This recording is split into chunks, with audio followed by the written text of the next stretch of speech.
Says I have an excellent connection. Thank you.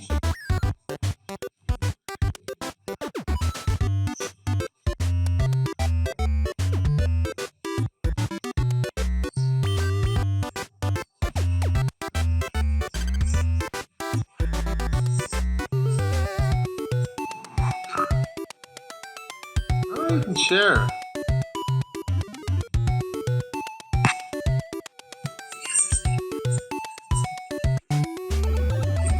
Random Zelda Go MFs. I'm not gonna say that.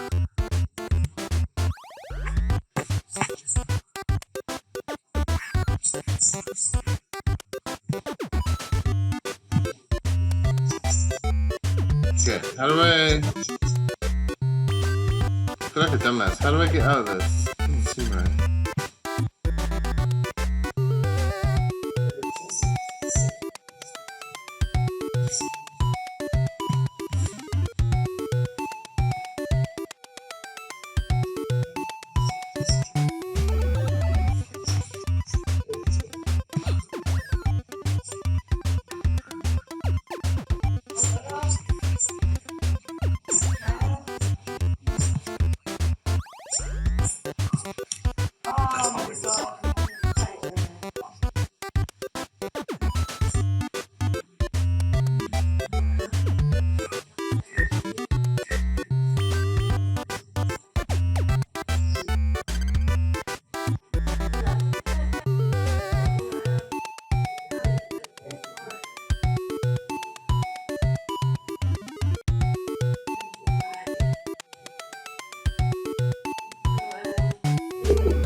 Oh, pizza too.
Wait, you already voted? Great out. Someone else did? Oh, I know. Who's that guy? Someone. I need to. Oh, Meg. Meg. Not that Meg, but.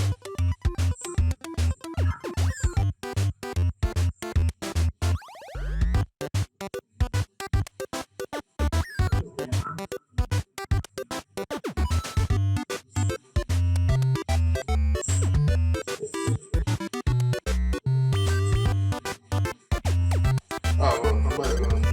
Wait, is this her? How do I want to see your profile? I don't know if you're who I'm talking about. I'm gonna invite the wrong person.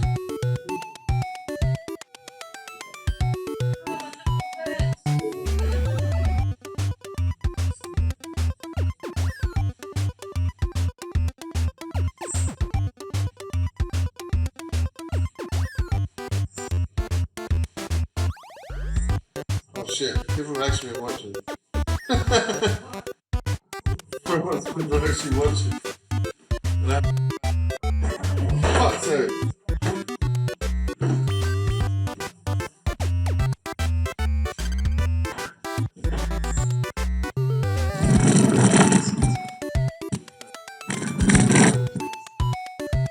Okay, so this one I played yesterday.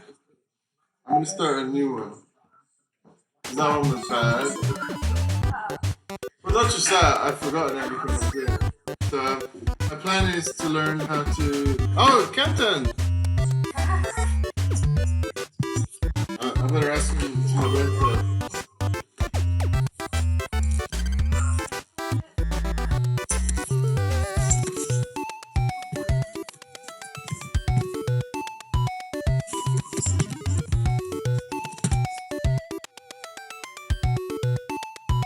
That's so funny. Okay. Position on that, so What's that making get there? me on that. No. Yeah, send me I wanna make stupid money.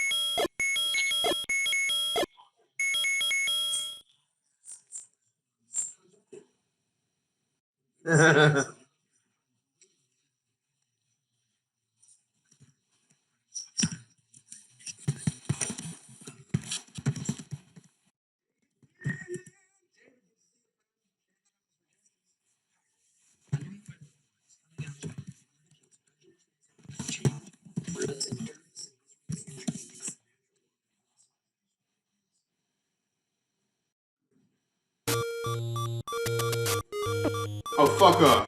Got one heart? Bullshit. Hey, look at this.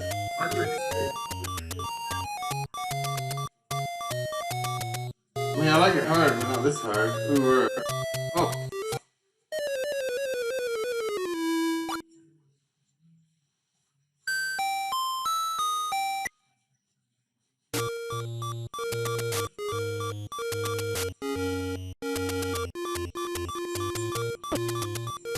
Okay. That was my mistake. Game is still bullshit. Oh.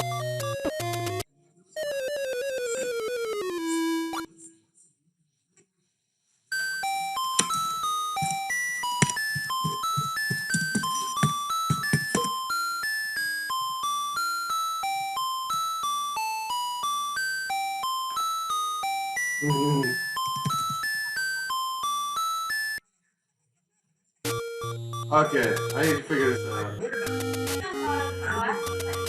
No, it's not. I'm just making it sound harder. Oh, come on! Oh. I've got no sword. I can't do shit. And I've got one heart. One hit. I'm dead. Depends on the enemy. The enemies that I'm up against. So. Yeah. Look, check out skills, mad skills. I'm like fucking. I'm like Neo. How are we gonna get in the train? I don't know. I'm like Neo in Matrix.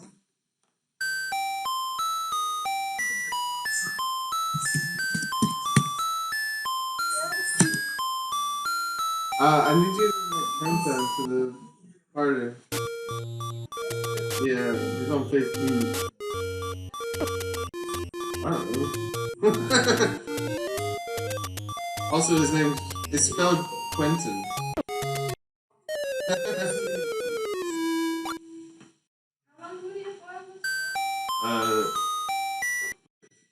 Till tomorrow. Why?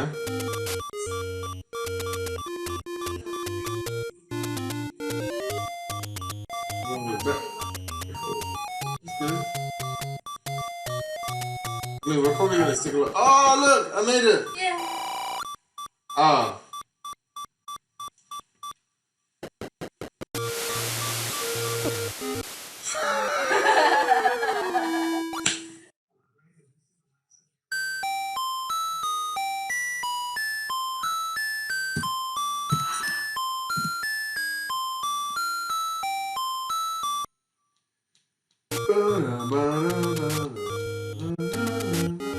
I can go over here. I'm gonna go over here. Not you. I'm putting the center. Oh. Give me a sec. Ah, shit, sir. What did he even do? See, I told you I'm Neo.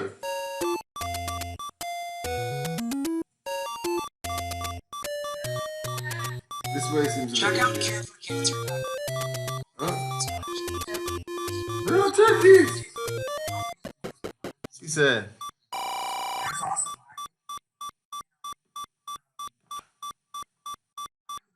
I'd like to buy a vowel. What's that mean? Is that like capitalist countdown? Carol, that's Carol Vorderman. I mean, she's not that old. She looks pretty good for her age. Do you know about the new Carol Vorderman? She's like really hot, but she's also like really bad. She supports the Funny Tinge group.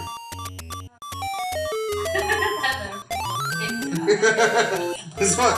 Like, it's not just me, the newspapers are calling them that. Oh, wait, was I already there?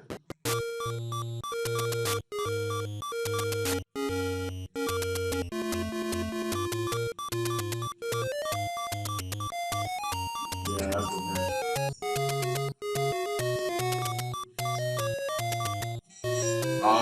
Beyond Burgers are fucking amazing.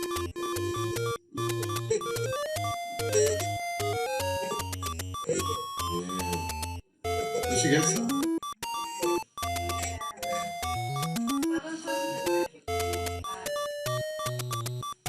Yeah. I mean, I think they might be good, but I feel like they're not gonna be quite as good. Great. I feel like I'm starting to hit my stride though.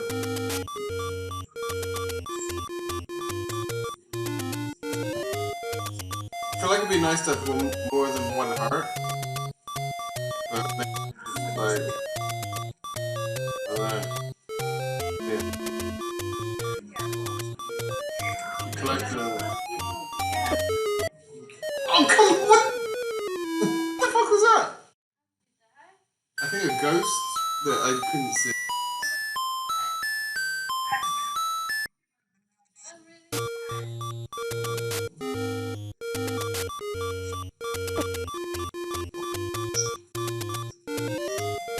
The stock is, well, probably just turn it down a notch. What, to pull your toe up? No, you could probably just, like, turn it down.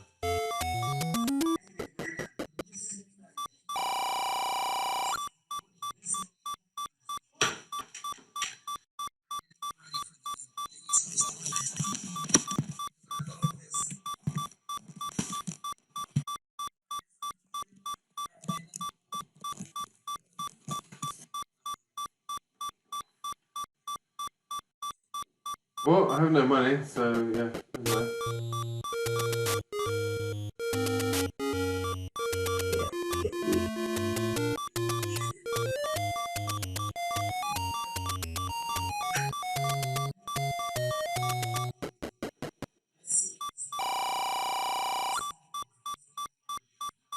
Yeah, I think that's always the question.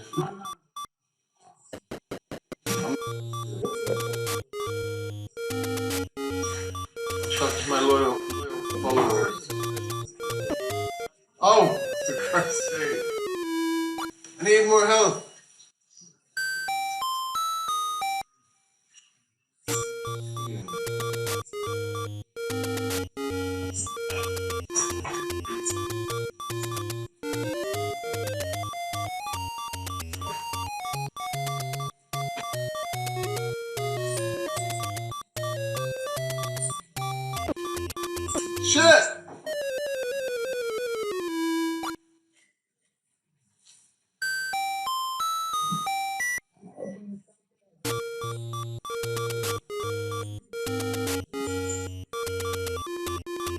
Cool thing about teacher strikes is no one's gonna be an asshole about teachers striking. It's like everyone knows the teachers are valuable.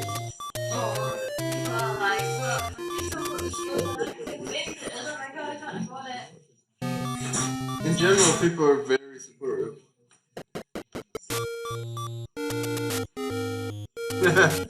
Wait, actually, he's right. The latest thing. Shit!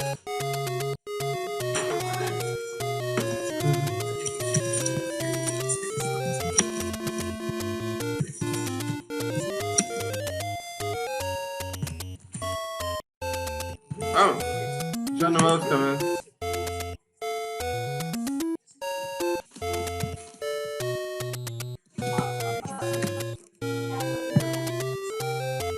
I mean, I don't want to generalize,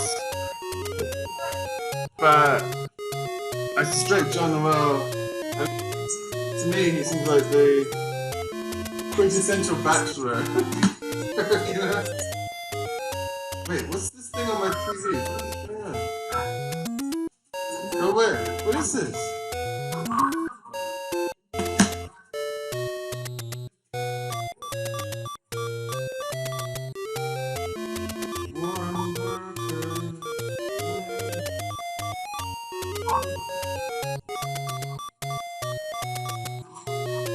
General strike, let's go.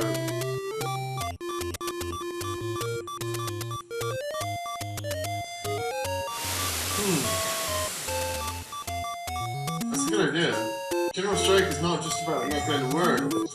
It's about not shopping. It's actually a really good idea.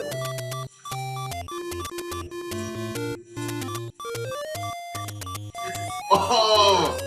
Jedi over here.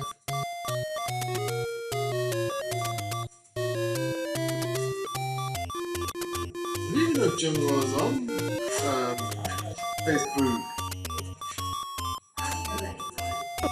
You just told me. Oh. No, it's on Discord. It's like a gamer chat site. The reason it's for gamers is because it's designed for people to chat while they're playing games. No, that's YouTube chat. That's where I'm talking to Cat at. What's he say? So you will have 40 tomorrow. What does that mean?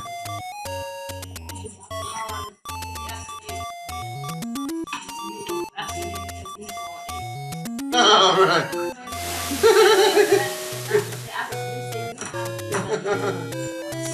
35 asshole smiley face. No, wait. That didn't do anything. 35. Wait, what did I say?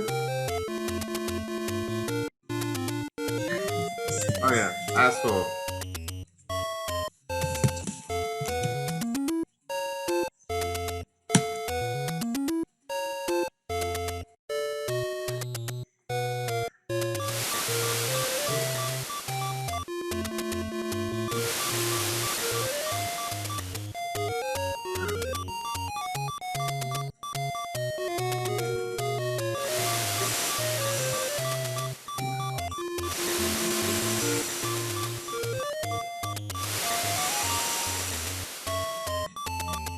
Oh, fuck up.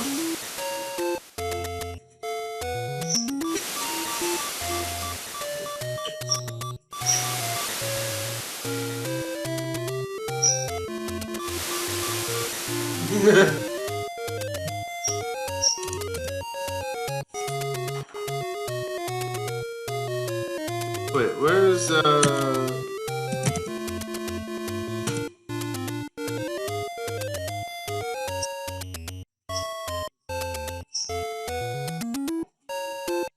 open?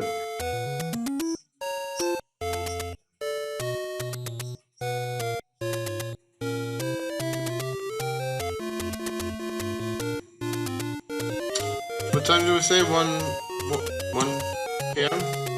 What? 2 p.m.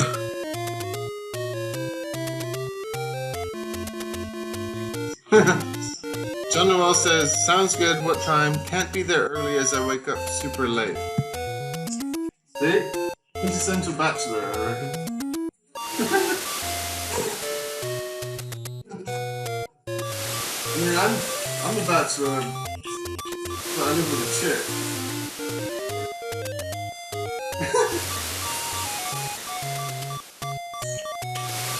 I'm a bachelor of science and bachelor of arts.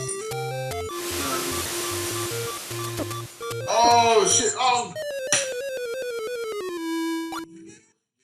But seriously though, I was thinking about it earlier because I saw your knickers in the, like, on the sink or something, and I was like, I've never put my underwear on the sink.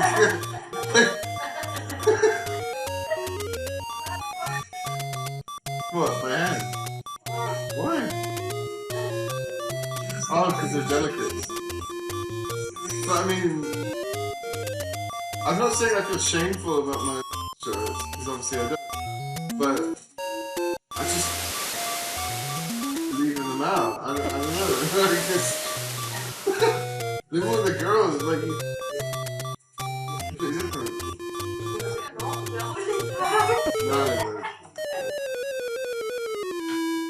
No, Canton's trolling me.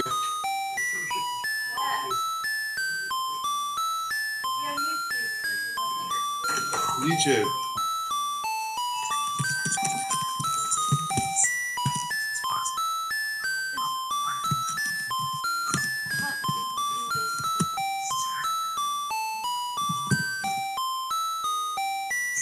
So the yellow.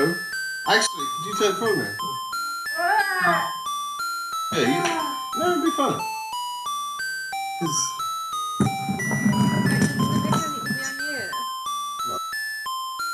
you'll be famous. So you know Canton.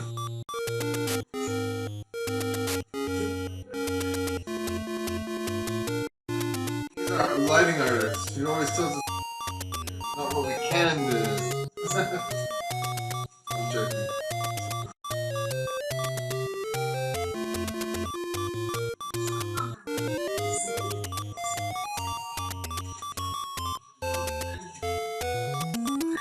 Right, are you a Mexican or a Mexican? You're not Mexican.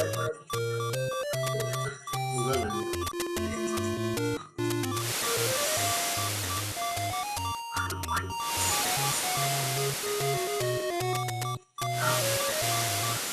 Okay, I feel like my Jedi skills is good. Wow. That's a zoom in there. Yeah! Oh! Let's go. What's he saying? Screaming, bro. You do scream a lot. Well, not tonight. Good. Hey, hello.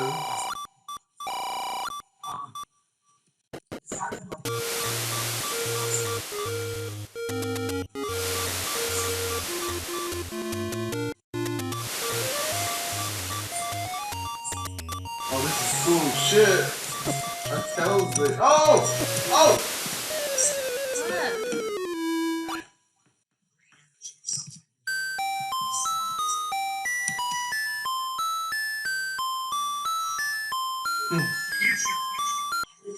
Wait, yeah, because he came around, he kept screaming at Mario Kart or something, remember?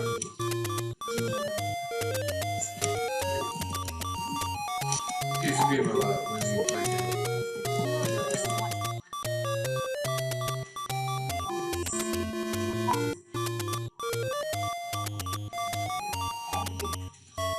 I like this guy.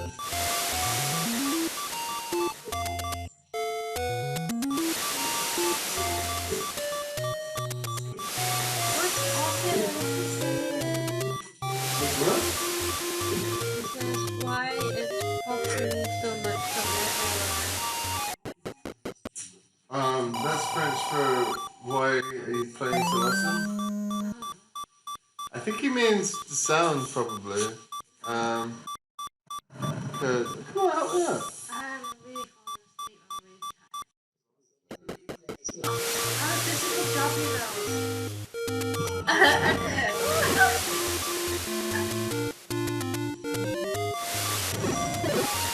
Oh, nice. Oh, you enter to invite Morgan?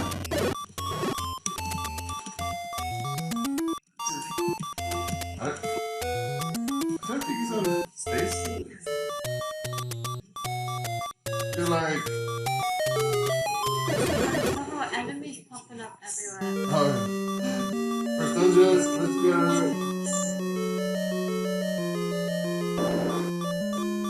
Assholes. Stop. He says PM him on Discord, it's Mugen. Oh, well, actually, it's okay. I invite everyone in this group.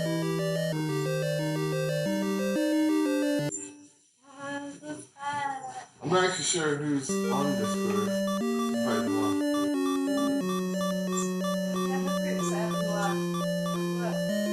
Yeah,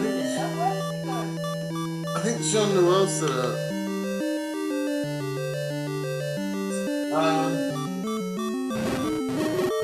Well, it's like a chat system designed for gamers. But Jean Noel set one up at work. Look, I got a picture Down of here for everybody else, we all I didn't die on purpose.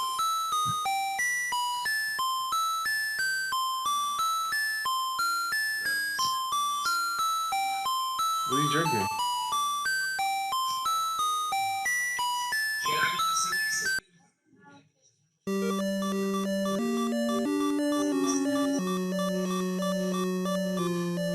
What time you... Wait, you're not working? It's my birthday tomorrow.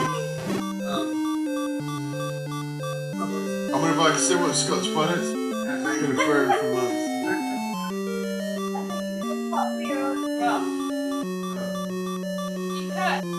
One pot to rule them all. If they can't handle it, they can't be my friends.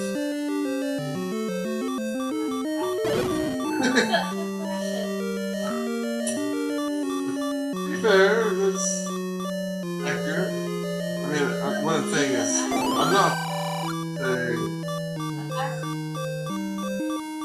That's what I mean. I'm agreeing that I'm not.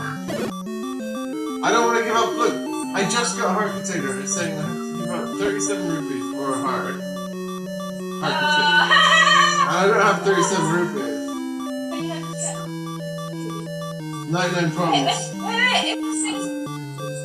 But you just died. Why is things that you died? Yeah, I can die, but then any progress. Yeah, but then at least It blocks off all the. you don't have to give up your heart.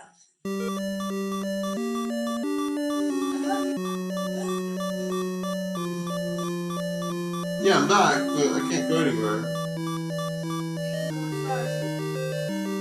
Or you can go out, get 37 back.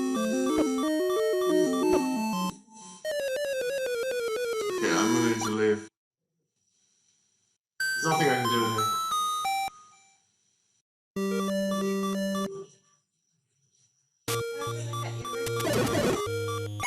Like that, by burning shit. I can't remember which one burns here. Oh, there we go. There? Not really a secret at this point, is it? Because in the original game it said it's a secret to everybody. It's really good English. I need bombs. Oh, now you've got 37 rupees. Sorry. What have I got? Repeat.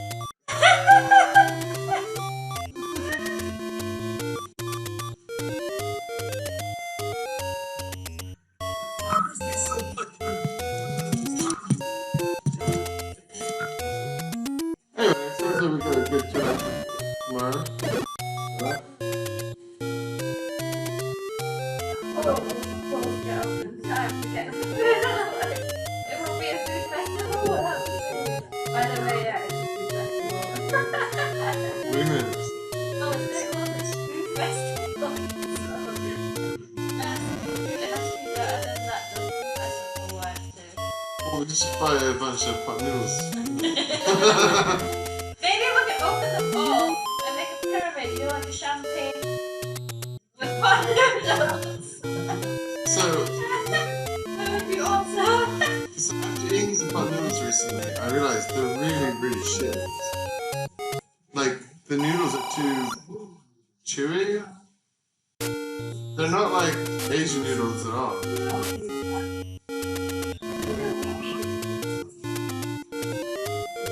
Okay, I know I can burn something on the screen, I just...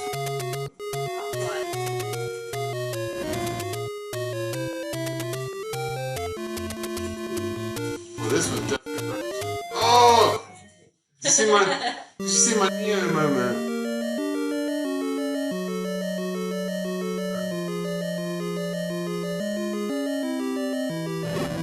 Oh, we got Matt.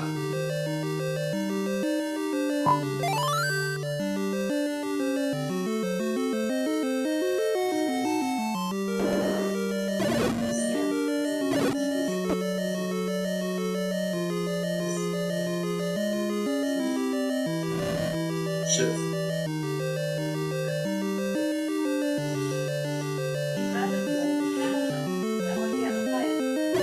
That's exactly right. And these guys drop bombs, so... Well, also, when I kill them... No, actually. They might drop an item.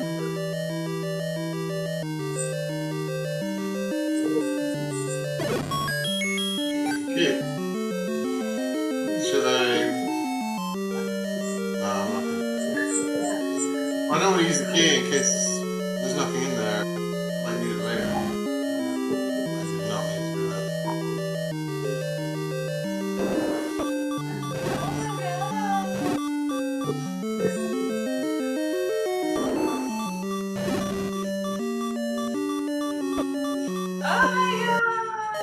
It's okay.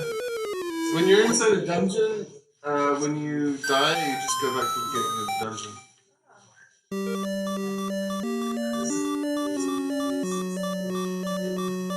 So last time I went up, I'll try going right now.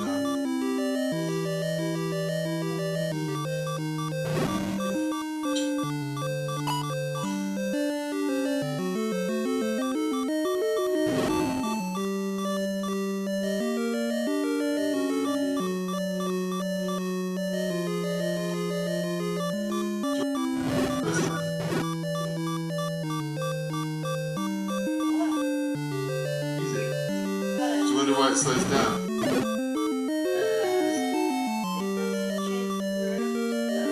No. CPU does the music. Or, and when the CPU slows down, there's too many enemies.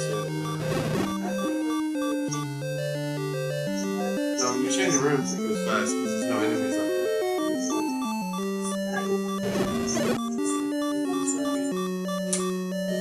That's money. Yeah, it's not really sprites themselves, it's the calculation of the AI.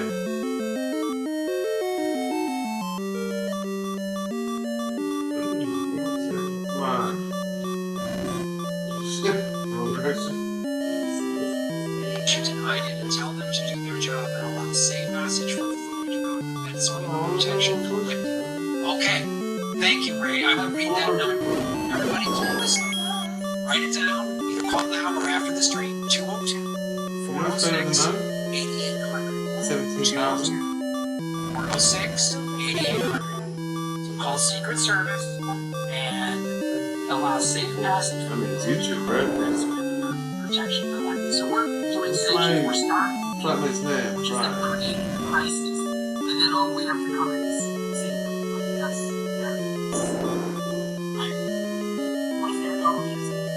I don't know who else messaging me, but I don't think it's on stream, so I can't really reply.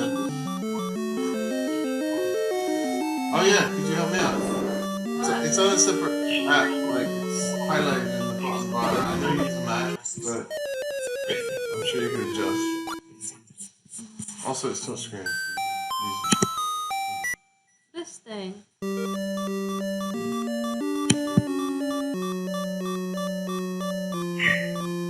What?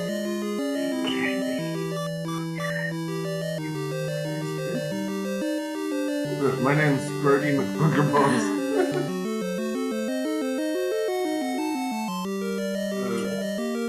Can you write our address and put me on YouTube stream?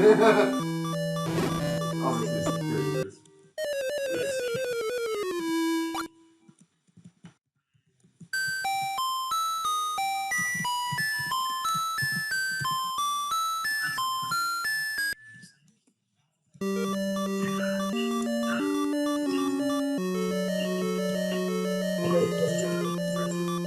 You have the resolution? I didn't get you anything, did you? No. Because I think like YouTube, it'd be good for streaming as well. Like, listen to stuff, but also talk about it in all views. Yeah.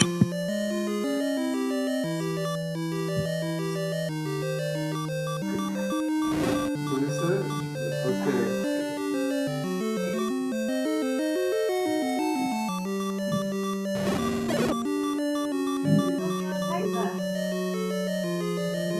I mean, no? I play the game. Focus. Why is it called Josie, I wonder?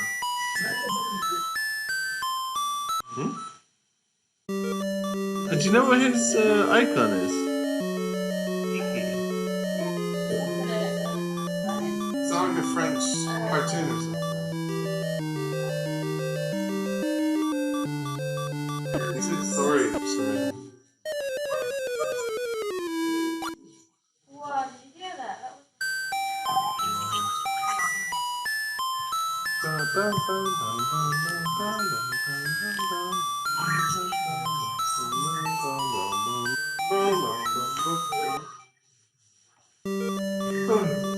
You know, System of a Down. Wait, what? Really? Why not? I don't see this man. They did a cover of Zelda.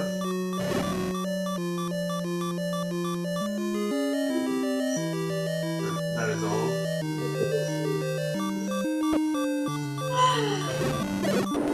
Nice. Let's go.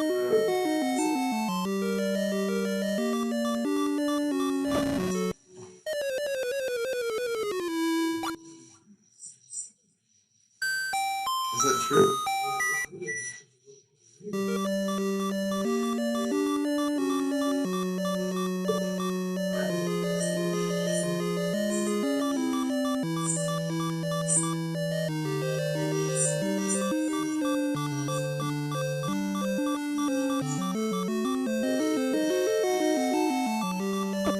Oh, okay. Time to stop sucking.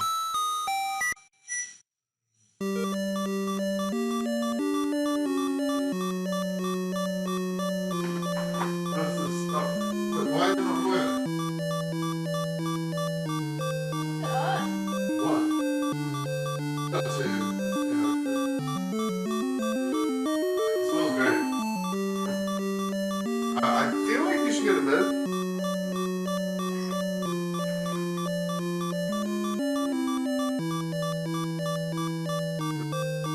Pretty good for right now, and also I need you to wake me up early so we can go to KFC. We're not going to KFC. My birthday, you know, like it. Oh, I'm 35, isn't it? Oh my god, it's your birthday now! Now I'm literally over middle age. Think about it. Superman. No, I wish.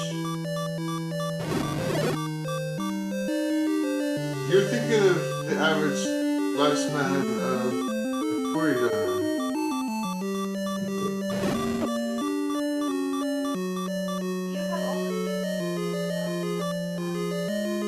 Yeah, they're choosing them. 8. Well, 8. 8 pretty good things.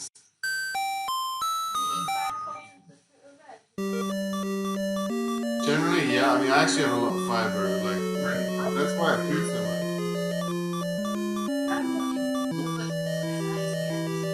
No. When I was a meat eater, food was much, and it was not as good. Like, it was harder, you know?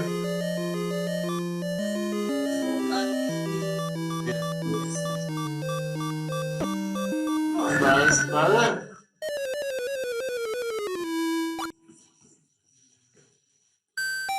The fact is, we're supposed to eat a lot of fiber. It's natural. I don't have watery poops. No. Let's just say, relaxed poops.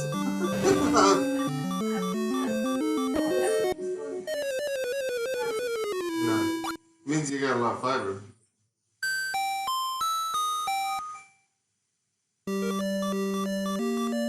Like fiber bulks it up and makes it travel through faster, right? Fiber is literally undigestible food, right? Oh, fuck it. Yeah, it's food. Like, I mean, there's nutrients in a banana, but it's a lot of the fibers in it. You don't digest them, they go through, but they basically scrape off. I don't know. They scrape stuff off and bulk up your shit and make your shit more.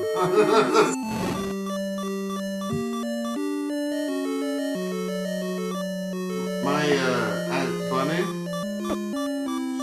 she died last year, but she was obsessed with she'd make us eat, like, me and my cousin. She'd make these amazing bran muffins. She'd be like, makes you poop. And we were always like, why is she so obsessed with how much we poop? And I guess as you get older, you realize, oh yeah, being regular was actually quite nice. You know what I mean?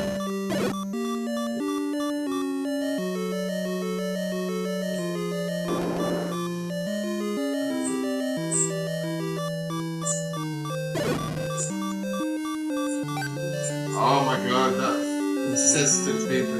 Incessant. Not incessant or incestuous or whatever. Okay, now I'm being bad because I fucked up and ran into my butter.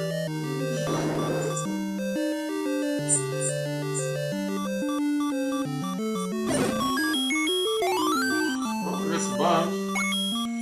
I'm gonna guess I need to bomb down.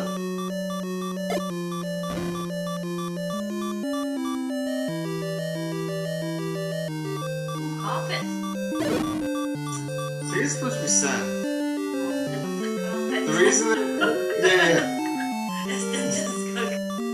the reason it doesn't is because the color scheme is randomized. So it's not really supposed to have blue and green. Oh, more bombs. Nice. Making progress. Oh, more bombs! I don't need them.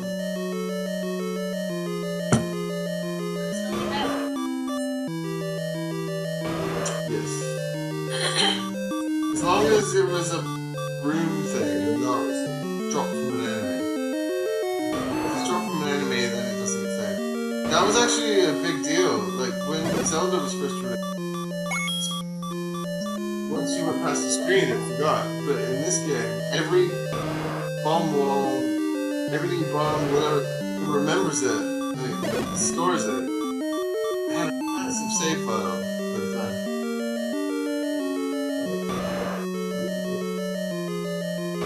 What was it, like 8 kilobytes? It doesn't need all of it. So the reason I keep leaving is because you can only use a candle once each through until you get the red candle, and that one multiple times.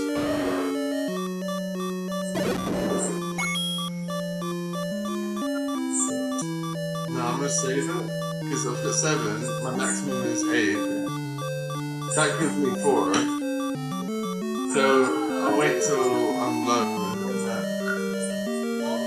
Also, I need a ladder.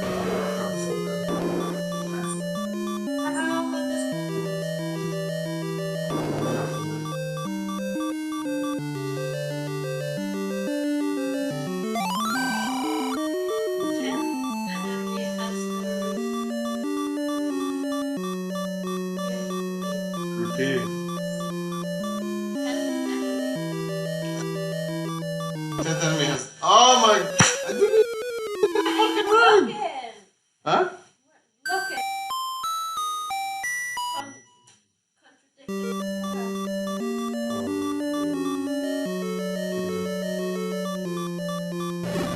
Huh?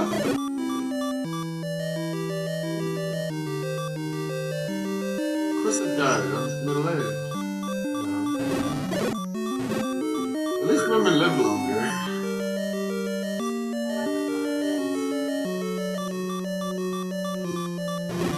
No. I want my knuckles down. You telling me to go from Oh my god. Did you read about how they're less likely to believe pain from women than men? I was thinking about that recently. Why do you think that is?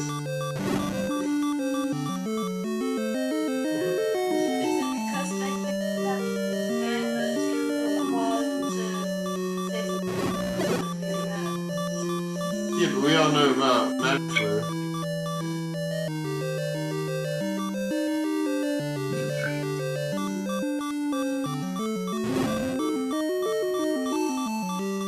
What's it? Oh, he's wearing his yellow vest. Someone sent me a yellow vest. Oh, fuck's sake. Rich. This is a not safe for work stream.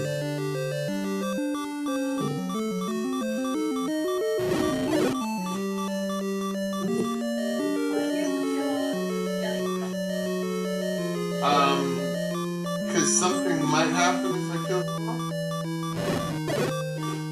Nothing happened.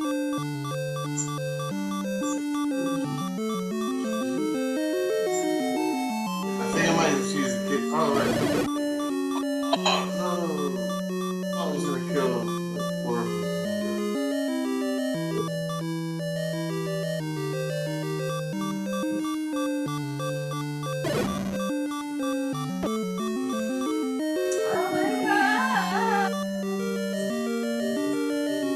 Need more health, isn't it? Oh, they're a key. Look, 3 keys! Keys, man! Yeah. Everything else seems a bit too hard.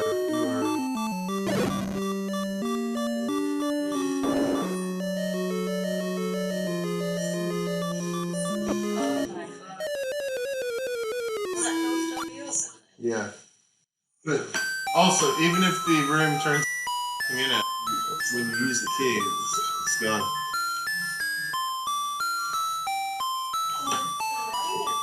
What?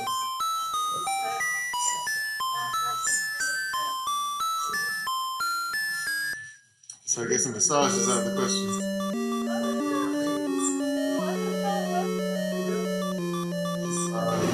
You'll choose something else again?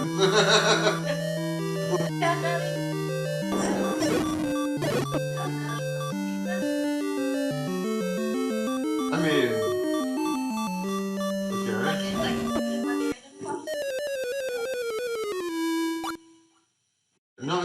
all your living.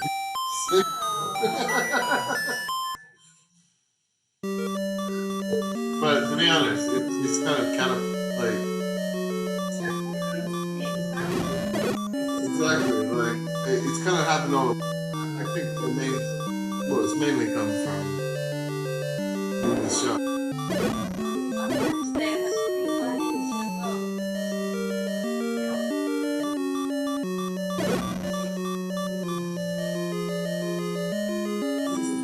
Yeah, well, I mean, I guess it's like when you start out, it's really hard to get going, and then once you get going, it's like, oh man, it's I got too much work. But now it's too much. Okay, alright, let's go. Yeah! Alright, one thing.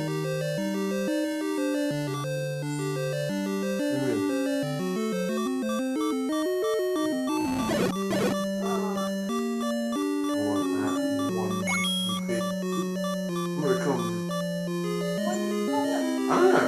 We started random. What? When I was playing Zelda, my dad. Oh, it's got rupees. And it's like, oh, like Indian money. I'm like, what the fuck are you talking about? Zelda. Zelda.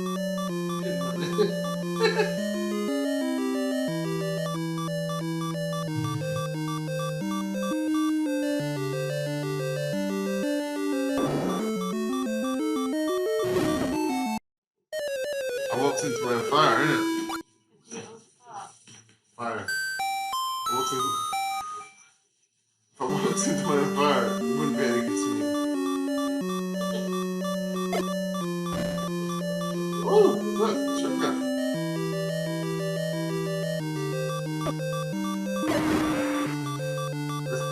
You hear that? You said with universal healthcare, Breaking Bad.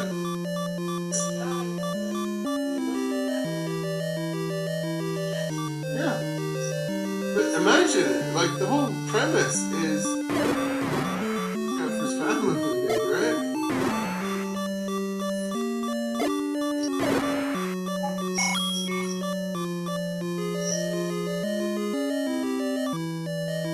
You kill.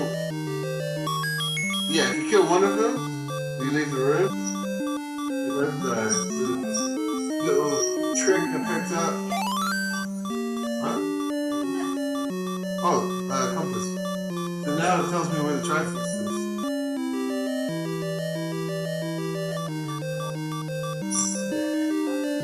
Yeah, because I need to find the Triforce, but I also need to find where the item is. Seriously, the item.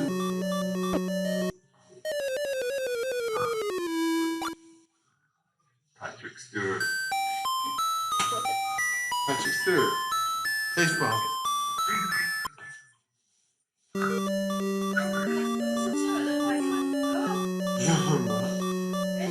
I'm not.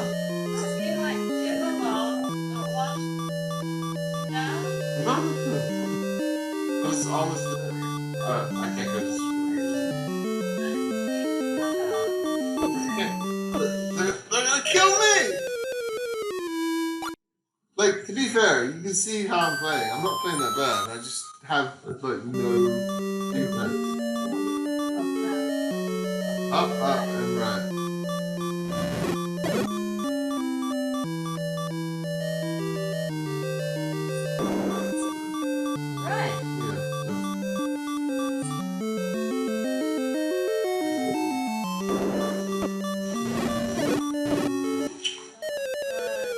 Well, to be fair, the one I killed, it saves that. So I'll just kill one, die, kill one, die.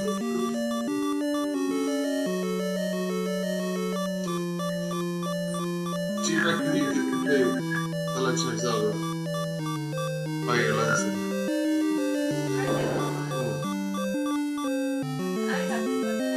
Link's Awakening.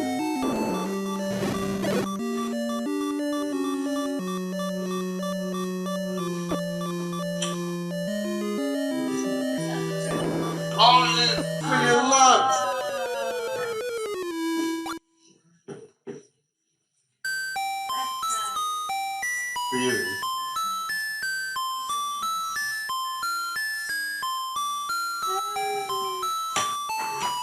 stay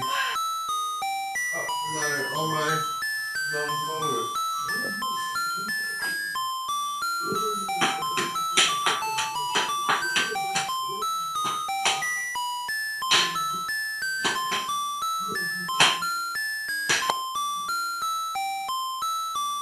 Let's. Oh. Wait. Bumble said it's happy birthday. Oh, that's nice. I haven't been on there in like months, but it keeps reminding me.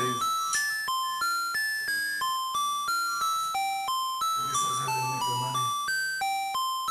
Get people in.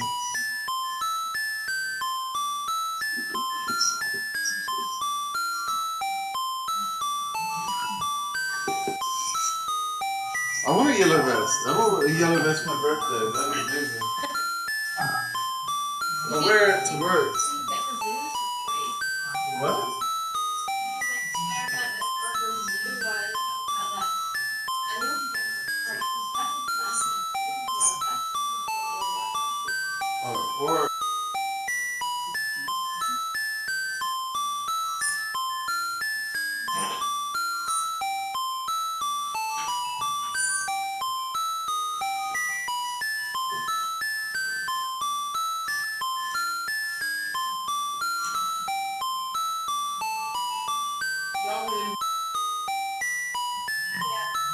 and then probably 11.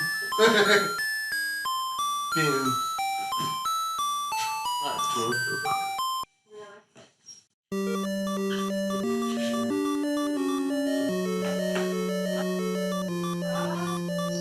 Oh, goodness. I'm not taking a train. Do I look like a president?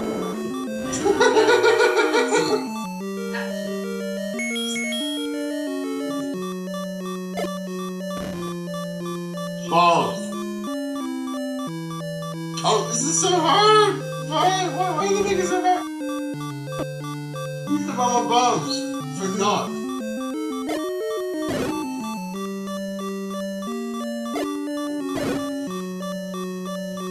I have one bomb left. We're gonna try first. My first try first. Doesn't really help me much because I need items.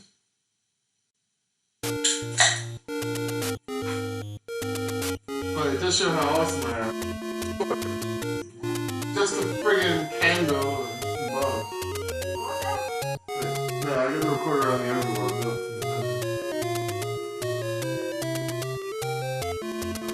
Well, am I gonna like play a tune to kill the enemy? That actually does work with one enemy. I think I need to go to the bottom.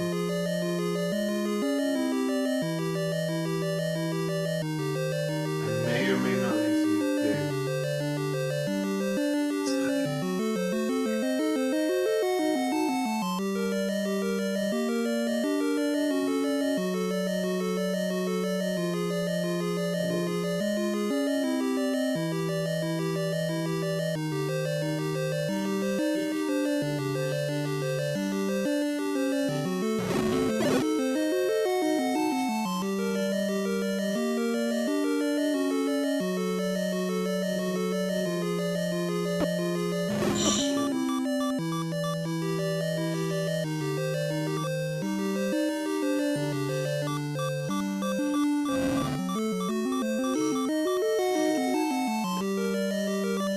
Rachel Maddow.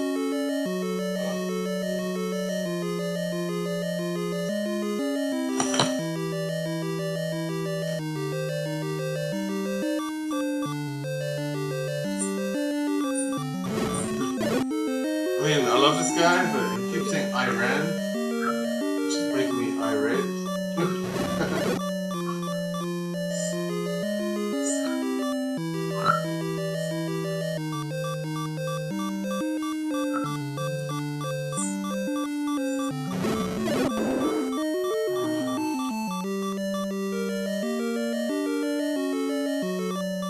Oh shit. Balls.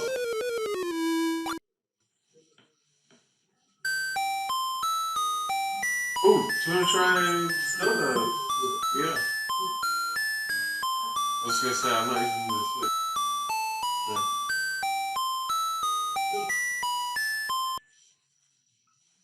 Oh, you're booking the. Can we get the one that's like literally just lyrics? Wait, you've done it before? He just seems to be doing it. What is it?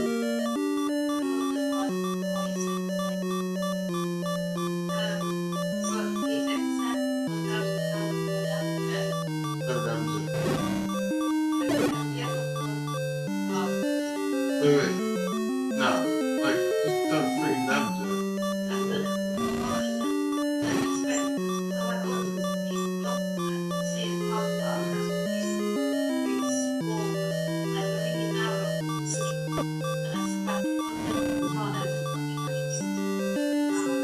How do you, what do you mean underneath run it?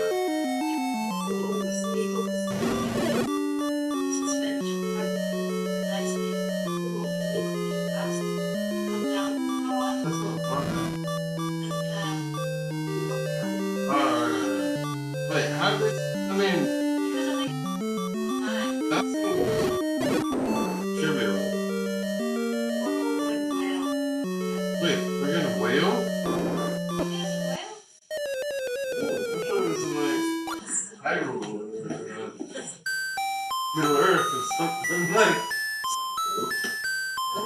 wait, how long is that gonna take?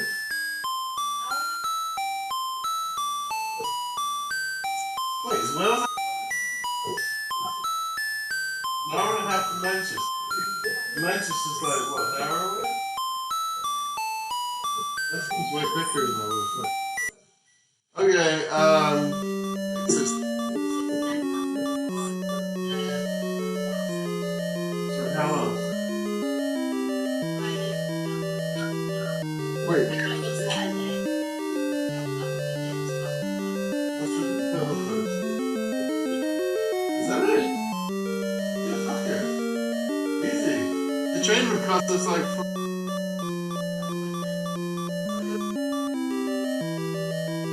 trains are well expensive if you don't book them in advance.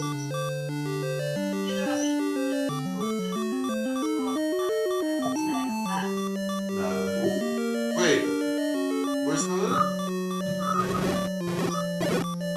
We could pick her up.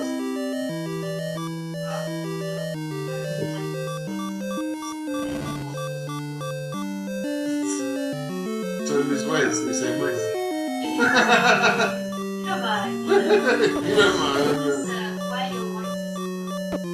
Oh, fuck no. Wait, Helen and wait, she's engaged, right?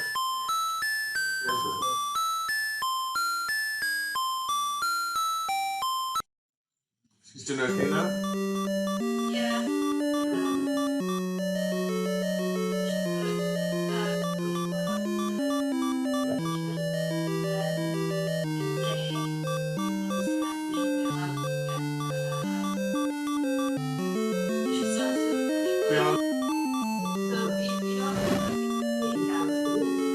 Yeah.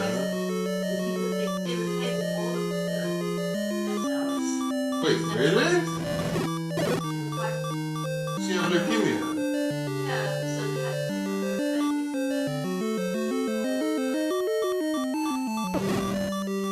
But they replaced her brother.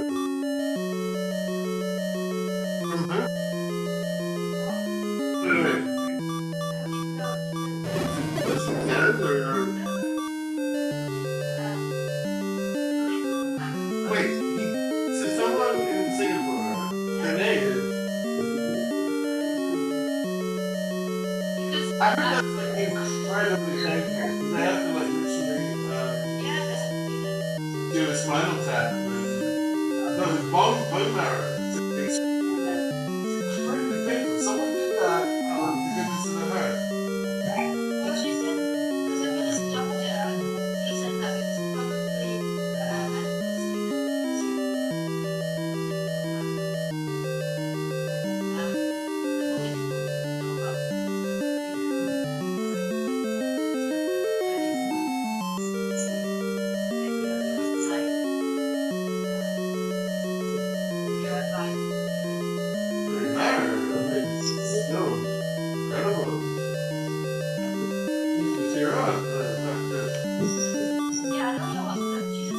Oh,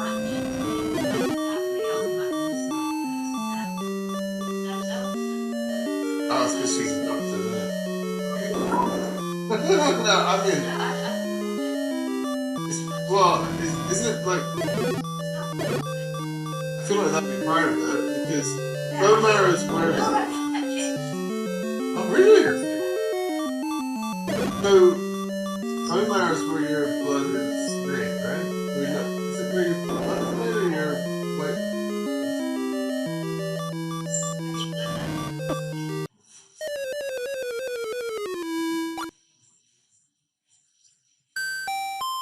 that's, I mean, the fact that mankind, you know, we can do that. Well, just like you were talking earlier about the effective cure for HIV. Like, the ingenuity there is amazing. But also, I feel like we don't want to bring everything back to this, but if it wasn't for capitalism, I feel like we would have cured more. Because it would be about profit, like how much profit you can make from it. And also, we should have been funding research, universities more. There should be more. Our smartest people should be going to universities and teaching the world, not working for Mesobank and fucking it. Yeah? Wait, I was gonna. Anyway. What? To be honest, I'm just not used to you having them anyway. I don't really think about it.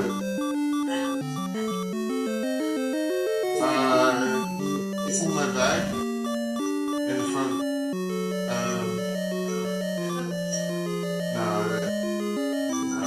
In a really secure place.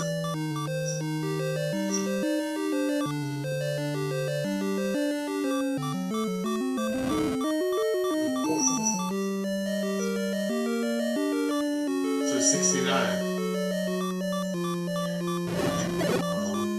You were. That's right.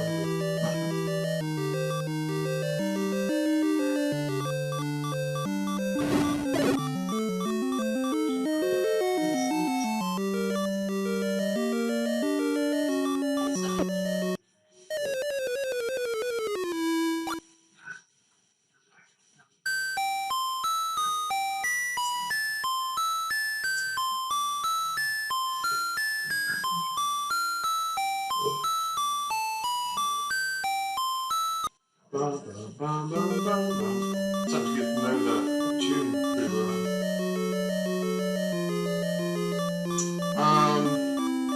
We need to clean the bathroom tomorrow.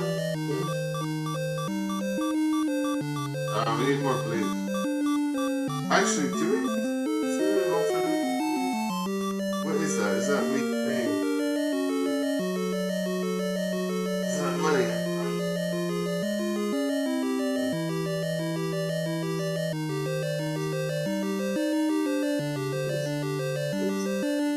Davis. No, I don't, Bruce. I want around 69. At least. No. No.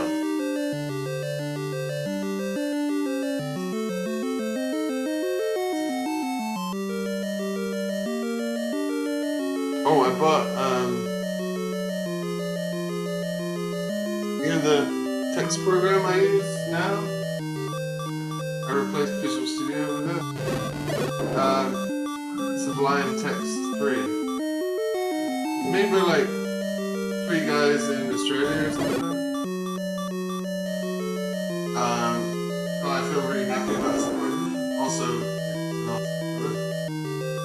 But I use another of the products. And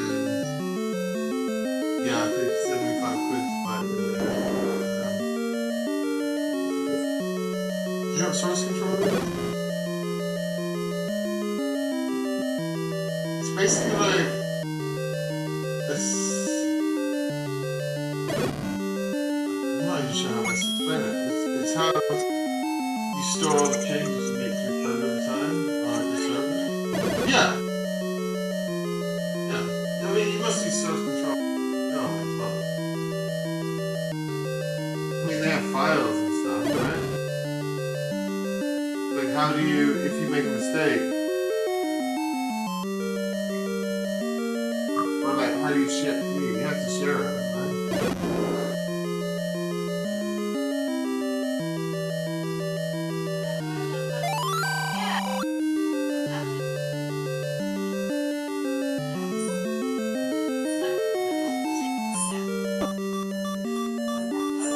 Yeah.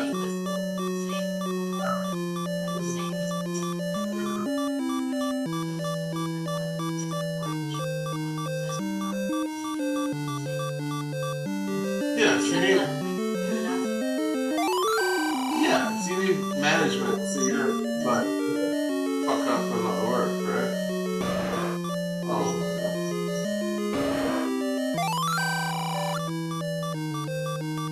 Wait, what's this? Oh man, I'm burning. It was well, I think.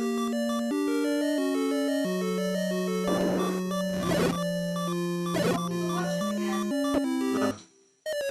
Uh-oh. I'm not gonna say that was your fault, because it wasn't. But you influenced it. We got the car book.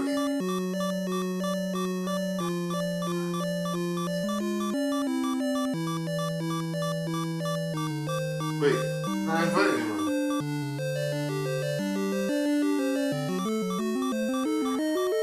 What? Also, wait, how tiny? So, only small people? Right. Oh. God damn it.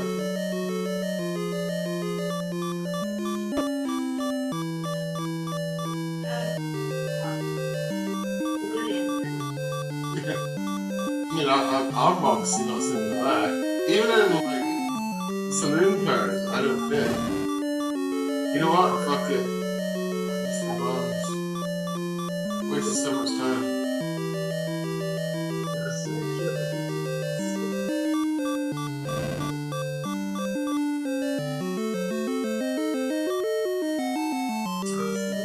Did Helen suffer any mental health problems? Right. What's that? Oh, from the drug?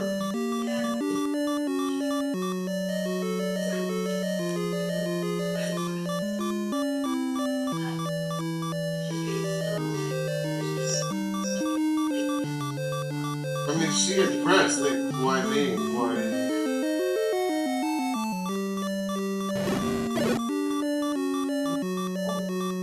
I feel like Chinese generally are. Is she like quite Chinese or like you?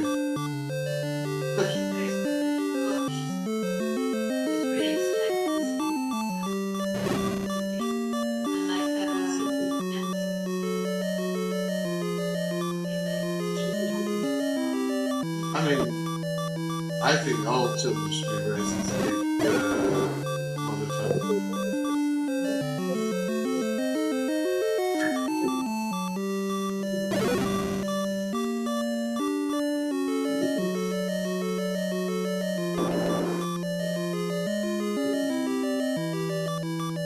Jedi Mullet 77. How do these people come up like online nicknames? Handles.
I should leave? Yeah, you know what? I'm gonna leave. Like, it'll be easier if I come back with more help later.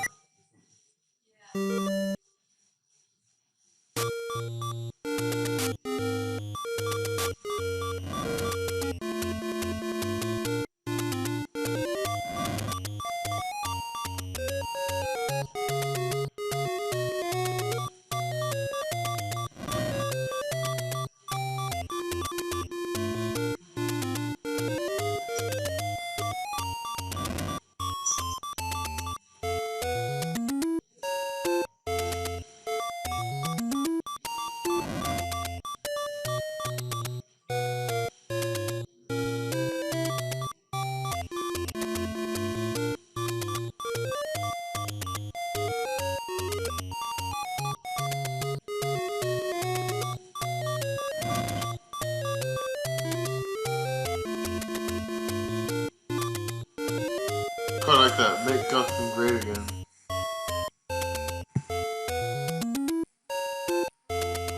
Make Gotham great again.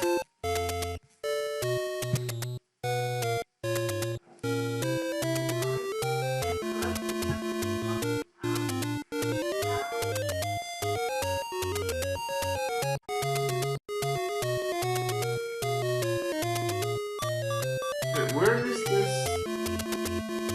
Forget the waiting location. Which one's my bird?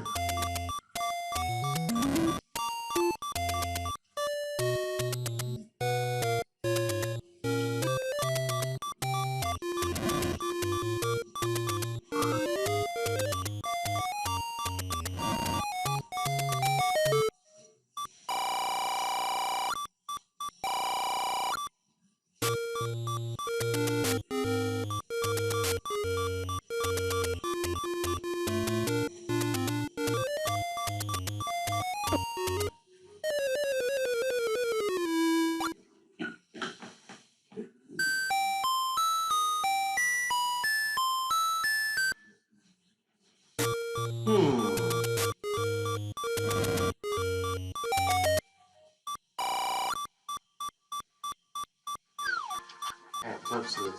Fuck you. So, I'm not as familiar with this mode, so where would you say you'd expect them to go early on as far as checking entrances and that sort of thing?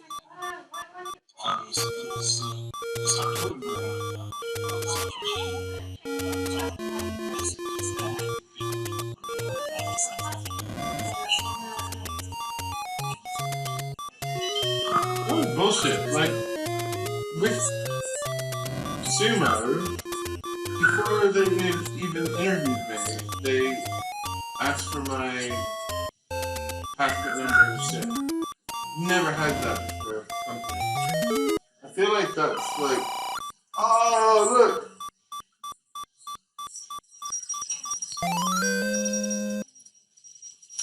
I feel like it's part of the whole Chris May thing, trying to make it hard for immigrants.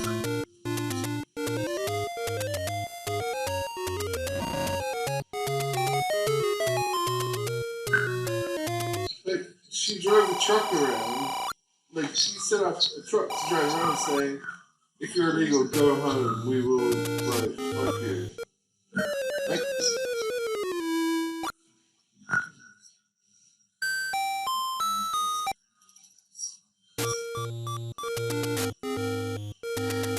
that woman is evil.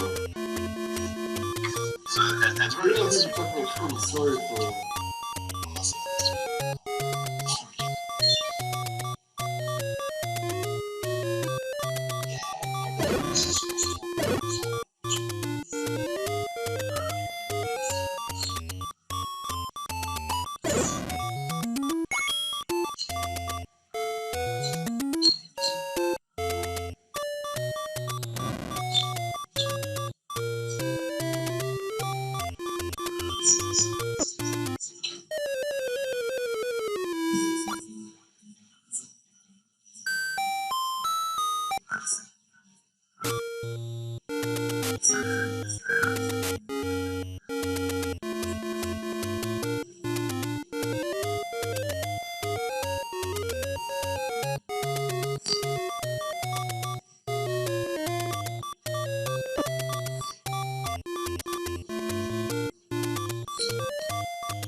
Now,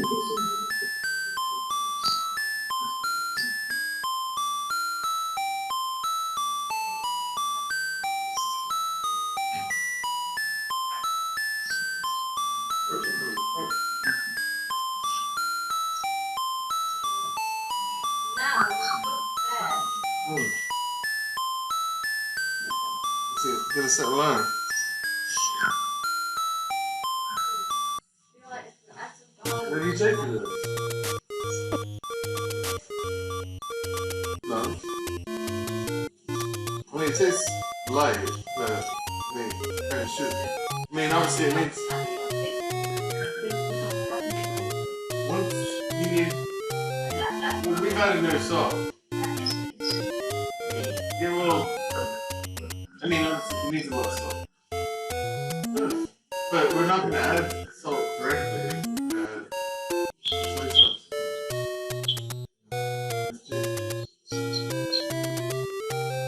Tourist MSG.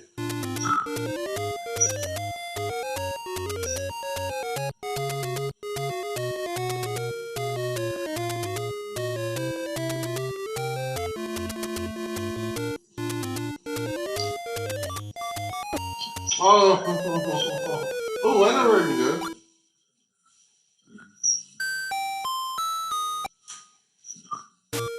I've got the flute.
I fucking on my hands and knees like.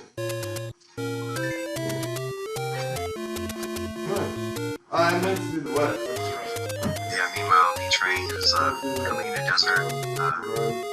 Taking the same chest that Gordon did a minute ago. It's big key here. I'm gonna take it down. Oh, without the Yeah, I can't remember. he actually will also have the mirror. Actually, better than Oh, there's ice pallets. That's it's a spicy dungeon to find this early when you have the fire on. So there's potential for something good. almost like 4.5. How do you think about barley? It's like you feel like you just Get through the door and get a few of the chests, depending on the key layout. You're gonna need the hammer to get each side chests and 2 kill pools to tear them. It's also a pretty tricky dungeon to go in with low health.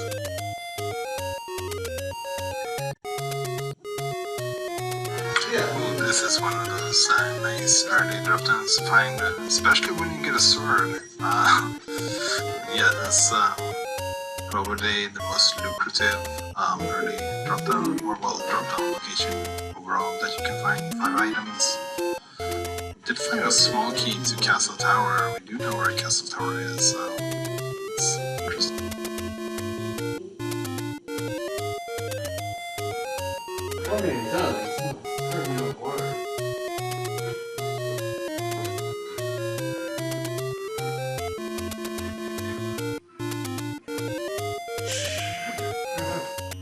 Now, Petrie making a return trip to Umami. Ashla. Found that earlier, but had no bombs. Getting I'm glad we did it.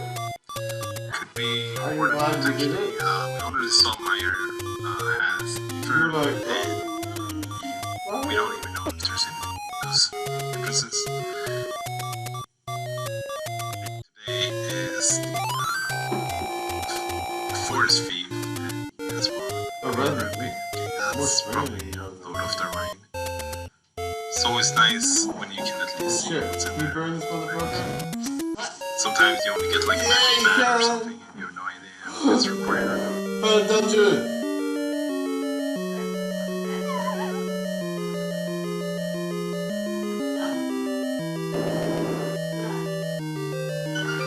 This is another decent find, correct. In the Paradox Cave. So there's 6 chests in here, did you? Yeah, we're finding a lot of these early. A lot of these like big item density areas fairly early here.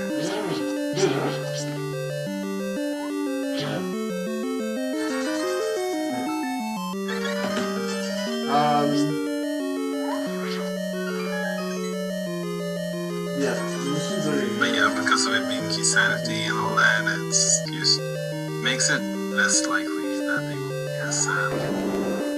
as stacked as they might be in a normal game. So, or like opening 7 chests but not really getting much from it.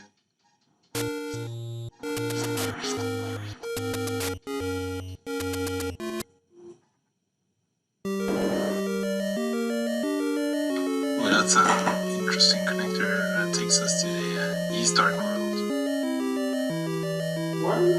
That is pretty nice. You can get to Pyramid from there, which is a pretty good mirror spot. There's free entrances up there. Also, the item on the Pyramid Ledge isn't logic, just like it is when you kill a normal seed, so that could potentially be something that's required from them without the moon problem. The train is going into Ice Palace. Check at least the first chest. Might even go further. We do have a small key here. Nice. Full magic. Fuck off, red bubbles. You can go F yourself. Yeah, that's pretty convenient. Oh, her!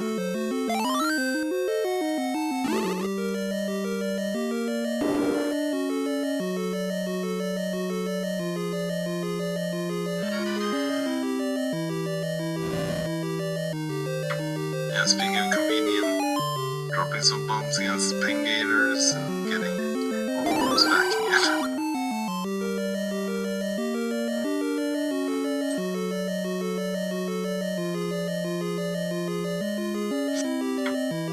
Yep, looks like he's continuing in Ice Palace. Korak finds another pretty high value spot, the mini Moldorm Cave. Yeah. Just using that flute to get up to Death Mountain, which is a pretty high value place overall as well. Kind of like a Greco in that sense, that it just has tons of entrances, so something is bound to be good.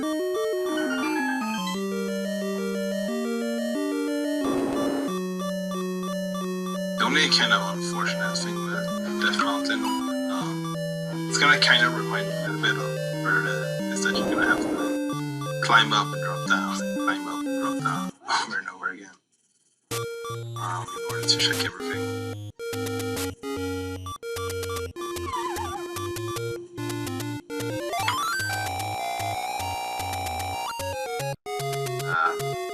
Gets his flute in Hyrule Castle. Looks like Korak trying out a dark room. I'm not sure which one it was, but I think there's a couple extra dark rooms, a couple connectors that you do that you typically wouldn't do in non-entrance random. I think he tried to do it because the old man. Oh, there's the boots in Hera. That's a nicer to find, I think. But yeah, you're guaranteed to have the old man somewhere up here on West Death Mountain, so you probably just assumed that was gonna be the cave. But since he took a fall early on, maybe that was another one. Well, World 2. That's a stack. Hera.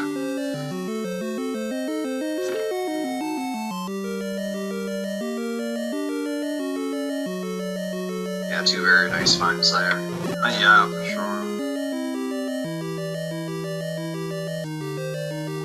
So here we see another dark cave, and this one is the old man. So yeah, the other dark cave probably just tricked Korik for a second there.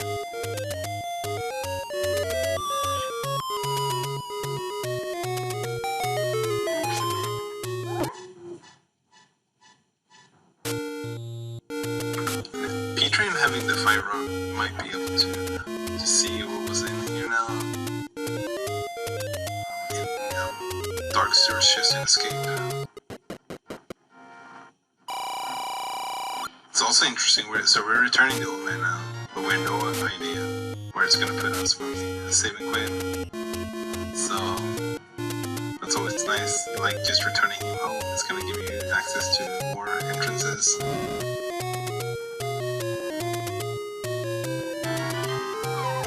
Yep, and Korik can get the bottom chest in Hookshot Cave with just the boots. And it looked like just rubies in the Dark Cross chest. Okay, yeah. So if Korik missed that one, he then really miss out, really.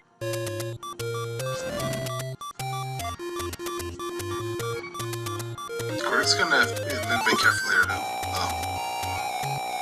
Even if he were to take a left here, though, having the food, it's not really that hard to get back up again. P-Train finding a connector up to other part of Death Mountain. I'm not sure if Korik ever checked that one.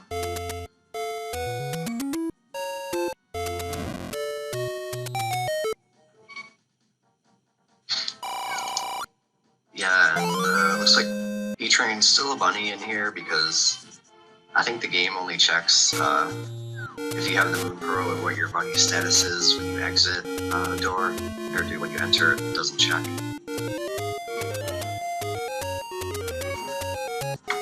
Yeah, pretty much. Like if you enter as a bunny, then everything inside is gonna... Like if you enter from the dark world, everything inside is gonna act like if you were in the dark world. It changes some of the enemies a little bit in terms of their damage values as well, so you're gonna have to be a little bit extra careful if you're entering from a dark world, especially when you're still in Greenland.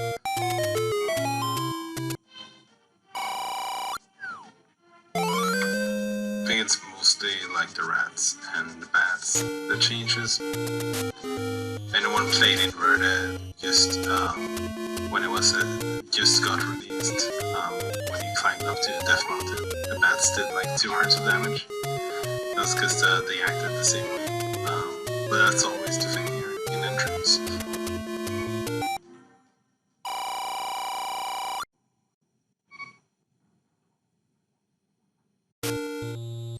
So P-Train is going up Death Mountain as well. He's gonna be happy about that. They're gonna find nice stuff here. We saw some flippers on Bumper Cave, or Bumper Ledge there. We don't know how to get there yet, but yeah, it's gonna be something to keep a lookout for. We're gonna need some kind of connector to take us up there.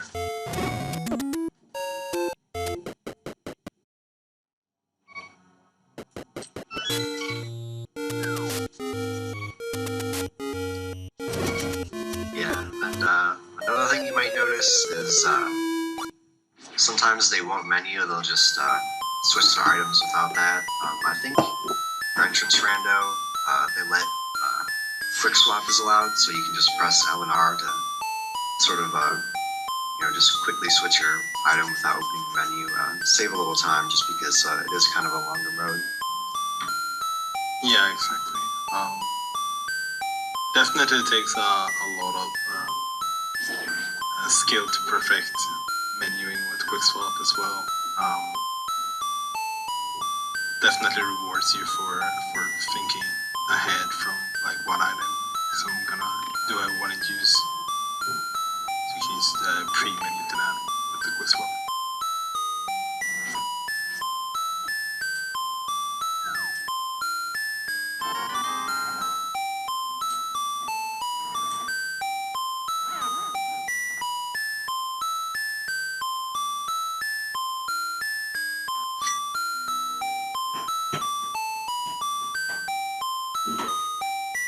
Train is using his boomerang to navigate around the dark room since he doesn't have the sword. Not sure which cave he's in. Yeah, he went into the same cave as Korik did earlier, and I think he's getting a little bit tricked as well now. He's thinking this is gonna be the old man cave. But quickly realizing something is wrong here. This is not normally what happens in the old man cave.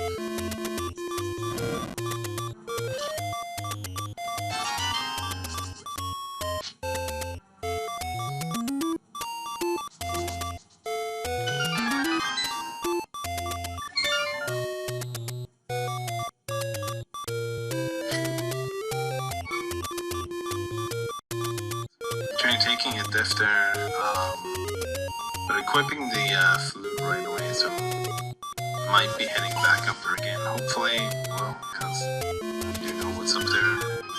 Hera. Yeah, looks like Patreon's just gonna give it another go.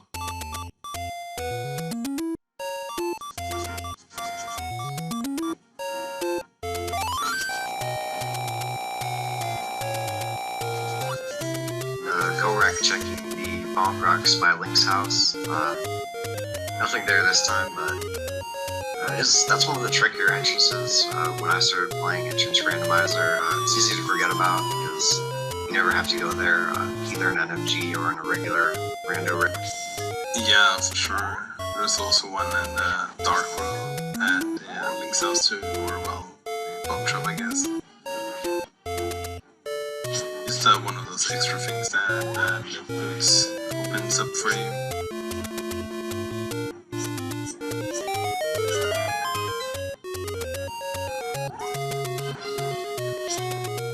Korek coming in to check this chest in Aga Tower. Since this is Key Sanity, 2 chests in here can contain items instead of keys, which they'll always have in more standard modes.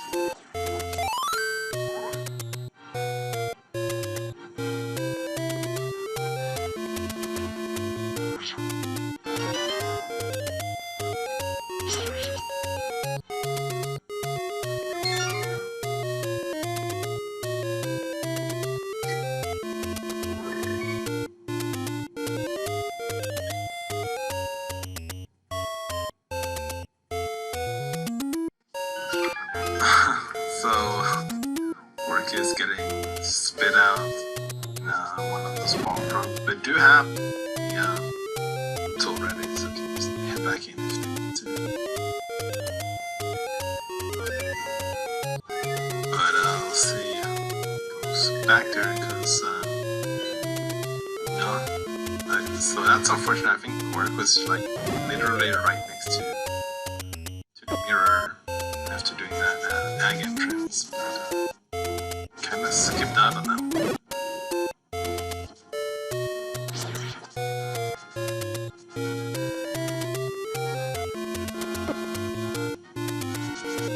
Yeah, another thing about entrance that you'll notice is some of the doors that are like closed or just entrances where there might be rocks, it will just kind of spit you out. You can't head back in if you don't, if you don't have boots or you don't have a glove, for example.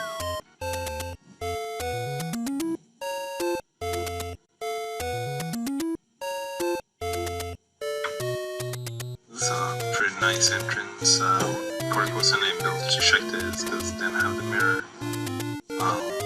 Yeah, Laser Bridge, it's not the most fun to do Laser Bridge with this loadout, but yeah, it's definitely like 4 items you can get right now, though it's not in logic. So keep trying going for some bomb strats here to get rid of the needle. Even if that didn't push him down, it would have been enough to stun him at least.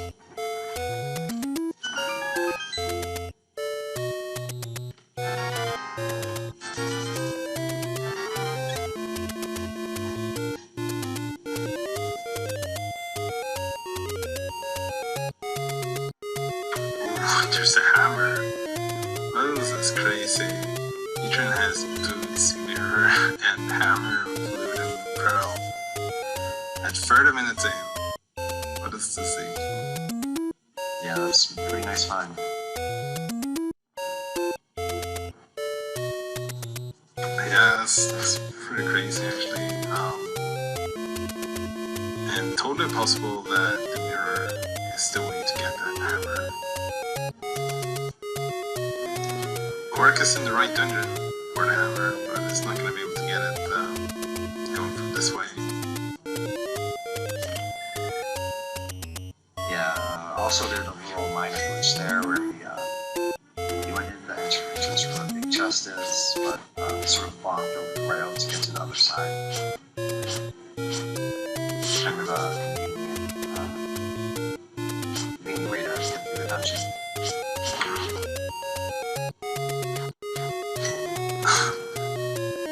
It's like Quark kind of destroyed the spirit of that Pokey after he got the stun off. He just bouncing around really slow and sadly. Quark is pretty much a monster for him.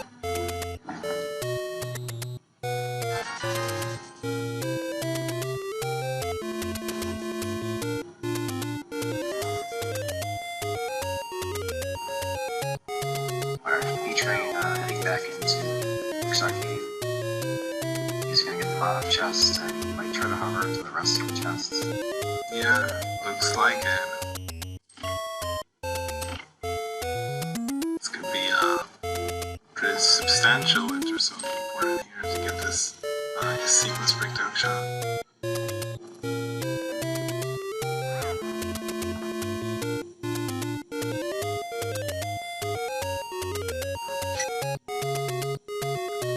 Nicely done, and gets rewarded by a compass to Easter. Nice, Peter can now totally count how many items he checked Easter earlier. Yeah, well done there.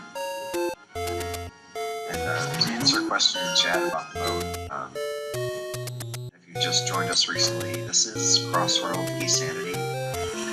So the entrances are randomized, and any location with more than one entrance or exit can take you between worlds. And on top of that, both keys and dungeon items are mixed up as well. And Peter went to the other side of Butcher Cave, and it was up to Bubble Ledge to get those slippers. And also has the mirrors that can now do the Spider Cave, the Lighthole version of this mirror, and just like some other decisions that Peter is making right now is really paying off in a big way. We're getting a lot of items, but we're not getting like keys for some dungeons. We're even finding a lot of dungeons actually. I guess we found a few, but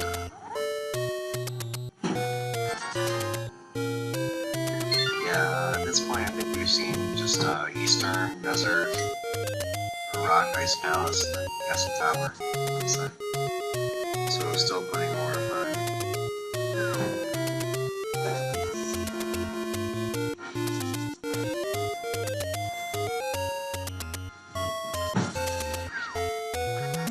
B-Train talking to the bomb shop owner there.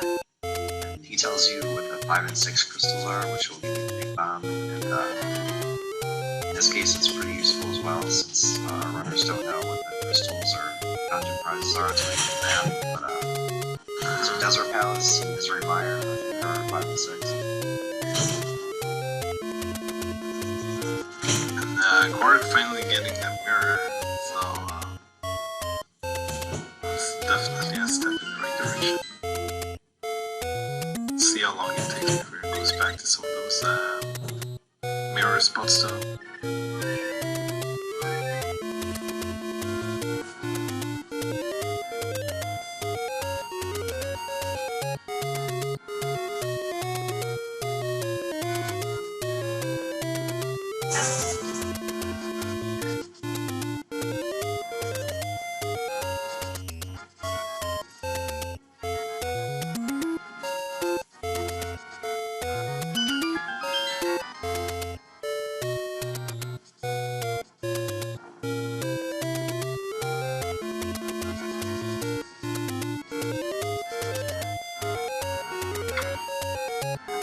Ice Road Cave, but it was unfortunately the wrong Ice Road Cave.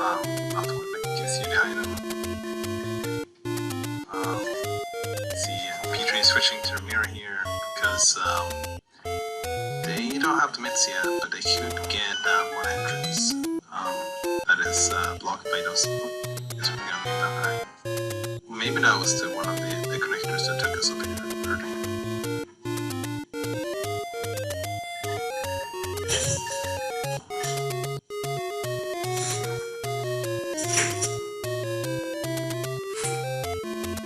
I'll recognize this game here in the, I believe that's a chess game, vanilla, but it's half magic.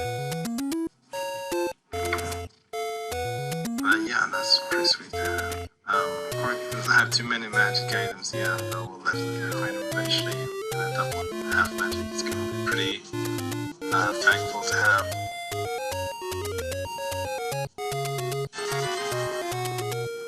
Something that Quark has, that Petrie doesn't have yet, because Petrie never went to the forest, so they haven't picked up his sword yet. Now, that hasn't mattered too much, but it is a pretty reliable, very useful one. I guess Petrie doesn't have it, so it's actually not too bad.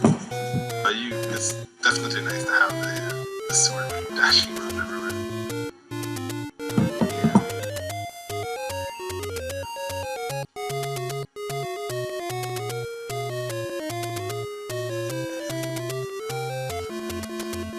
Or is his way through Eastern was Petrie earlier.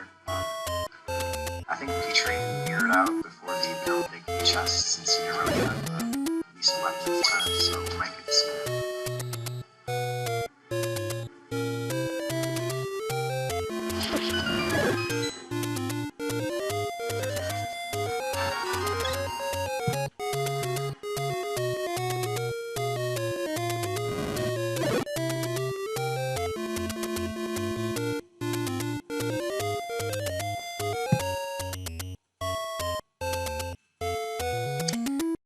Down Venezuela and connect some dots. Let's talk about how this little country got stuck in the middle of a tug-of-war between the United States, Russia, Saudi Arabia, and even Iran is connected with this little country. It's a real geopolitical war that is going on, and it really kind of helps us understand the mess that is happening in Venezuela right now, the coup. I firmly believe that the United States is behind a lot of this, and that we're trying to do things for our own best interest and not for the Venezuelan people. And we're going to connect some dots here so that you can also talk about this with your friends and family and the people like I know I get in my life who don't believe it and believe that Maduro needs to be overturned because he's committing human rights abuses in Venezuela and they need democracy returned back. You know, that's what our narrative is. So let's talk about this. Let's go back to when Chavez became president, or I don't know what they call him, leader, or, you know, the leader of Venezuela.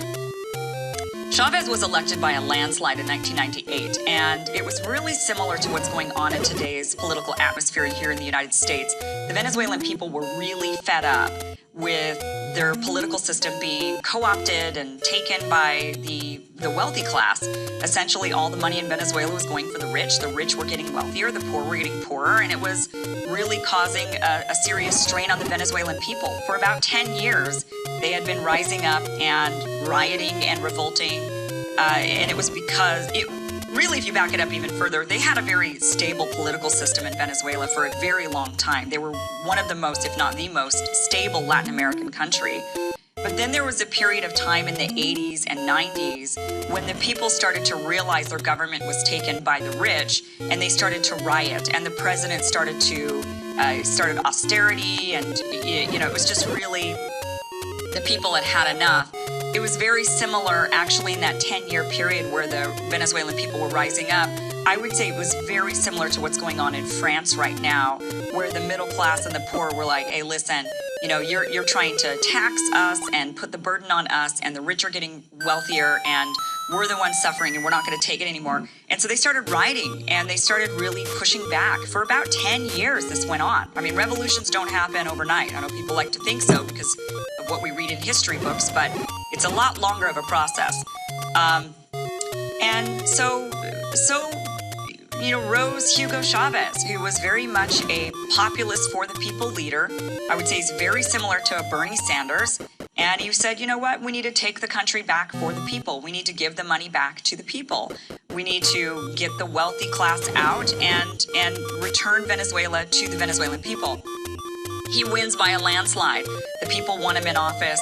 He gets in office. One of the first things he does. Now, this is where it begins. This is when the United States says, okay, Venezuela, you're now on our list. We're going to come after you. And this is when Hugo Chavez decided that he was going to take back the oil operations for Venezuela and kick out the U.S. oil companies. So they have the largest oil reserves in the world. Venezuela does. It's an untapped resource. They are not the largest exporter of oil by any means. They're not even in the top 10, but they do have the largest known oil reserves.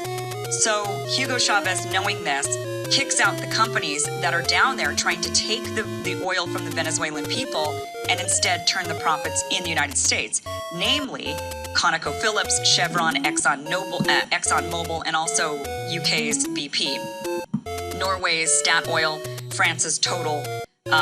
These were all companies that were down there making money off of Venezuelans' oil, and Hugo Chavez says, no more to this. No more, you guys are out.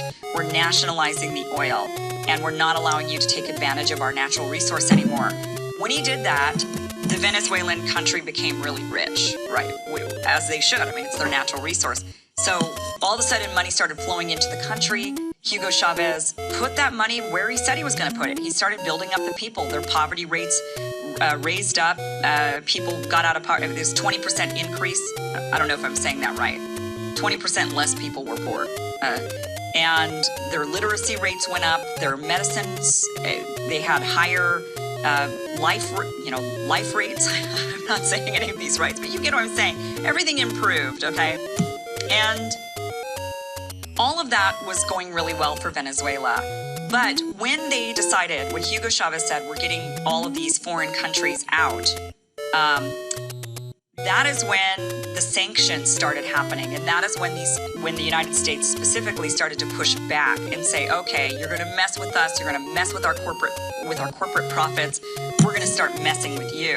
And the United States started to issue some sanctions and put pressure on Venezuela in order to get them to go back to allowing for big corporations to come in and make money off of that oil. In fact, here's this interesting article that was written in 2007. This is from The Guardian.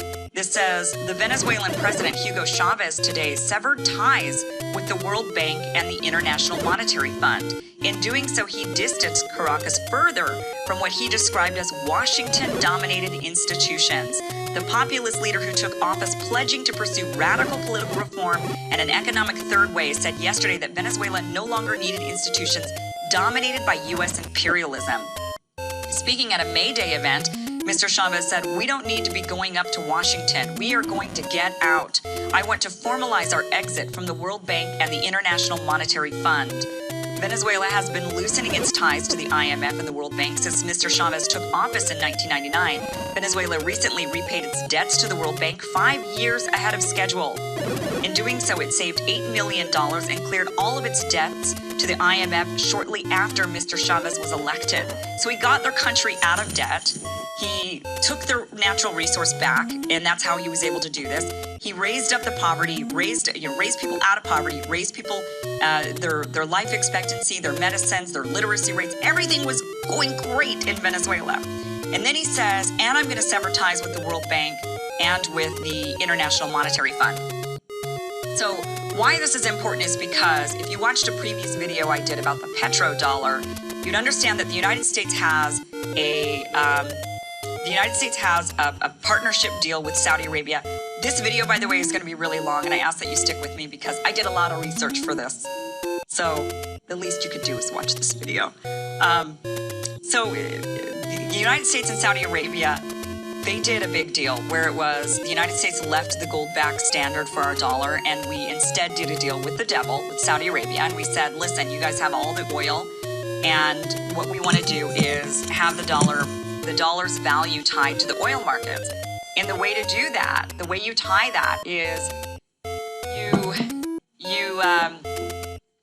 you force everybody to buy oil with dollars. And this is where the crux of the issue is. And this is how Russia comes into play and how Iran comes into play and Saudi Arabia comes into play in this whole mess, is that the United States says, we're going to, Saudi Arabia, we're going to do a deal with you we're going to give you weapons and security. In exchange, we want you to buy and sell oil in US dollars. This will raise the value of the dollar because every nation will now need to secure dollars in order to get oil. So that means if you are Russia and you need US dollars in order to buy oil, this pisses you off. Because now the United States, knowing that in order for you to get the dollars, you're beholden to the United States. So you need to do what we want in order to get these dollars.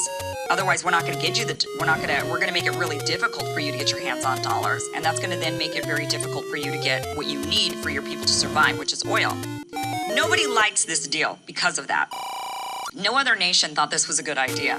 The United States thinks it's a great idea. Much of the West who are allies with the United States thinks it's great. But if you're not an ally with the United States, it's not so good. Because now you're basically beholden to this big behemoth, over here. So that's what Chavez is talking about when he says, I want to sever ties and I want to get out of this. Now, this was very scary because here's the deal. They've got all the oil. They got a ton of oil on their own, so they don't really need to be beholden to this system. They could actually create their own system with all of their oil. So what we started to do was we started to make it very difficult for them to actually tap into their oil resource. We made it very difficult for them to refine it and get the infrastructure that they need in order to do this. That's how we started implementing the sanctions. We started to try to bankrupt them by squeezing them and by saying, okay, you've got this big resource, but you can't sell the resource without being able to extract it and refine it. We've got the infrastructure for that. We're not going to let you use it. We're also not going to allow you to borrow money in order to build it. We're not going to let you do any of that. And so we basically said, you and your oil, it's going to be worthless because you're not playing ball the way that we want you to. Still control you. We want to have the relationship with you that we have with Saudi Arabia at minimum, or we want our big companies to come in and be able to make a ton of money off of it, which is what they were doing, and we don't like that you kicked them out.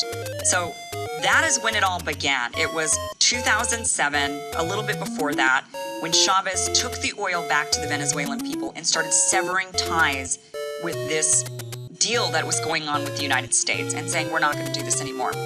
Now, you fast forward past Chavez, he dies, Maduro takes over. Now, when Chavez died, we saw a big opportunity to potentially go in and change the system. Of course, right? Because the leader now who is doing all of this is dead. It's like what we were waiting for with Castro in Cuba. So you wait for the guy to die and you hope that you can swoop in and get your own leader in and somebody who's friendly to you. But that didn't happen. The Venezuelan people put in another guy who was going to continue Chavez's legacy, and that was Maduro. So immediately Maduro walks into an extremely hostile situation. He's not wanted there by the West. The West is trying to get him out. They're calling the elections from the beginning illegitimate. They're trying to, basically from the time he stepped foot into office, they've basically been trying to delegitimize him and destabilize the nation and blame it on Maduro. It's a little bit easier to do on Maduro. Chavez was very much loved by the people. It's a lot easier to do to the successor than it is to the guy who actually ushered in the revolution. So that's what we've been doing to Maduro, is we've been trying to take that oil back. What we want is we want Venezuela to be U.S. friendly. Like I said, we want them to either give us the ability to capitalize on their oil, or we want a deal similar to what Saudi Arabia's got with Venezuela. The way we decided to do it was, instead of being friends and instead of supporting them in what they're wanting to do, we decided to try to squeeze them and bankrupt them and collapse them.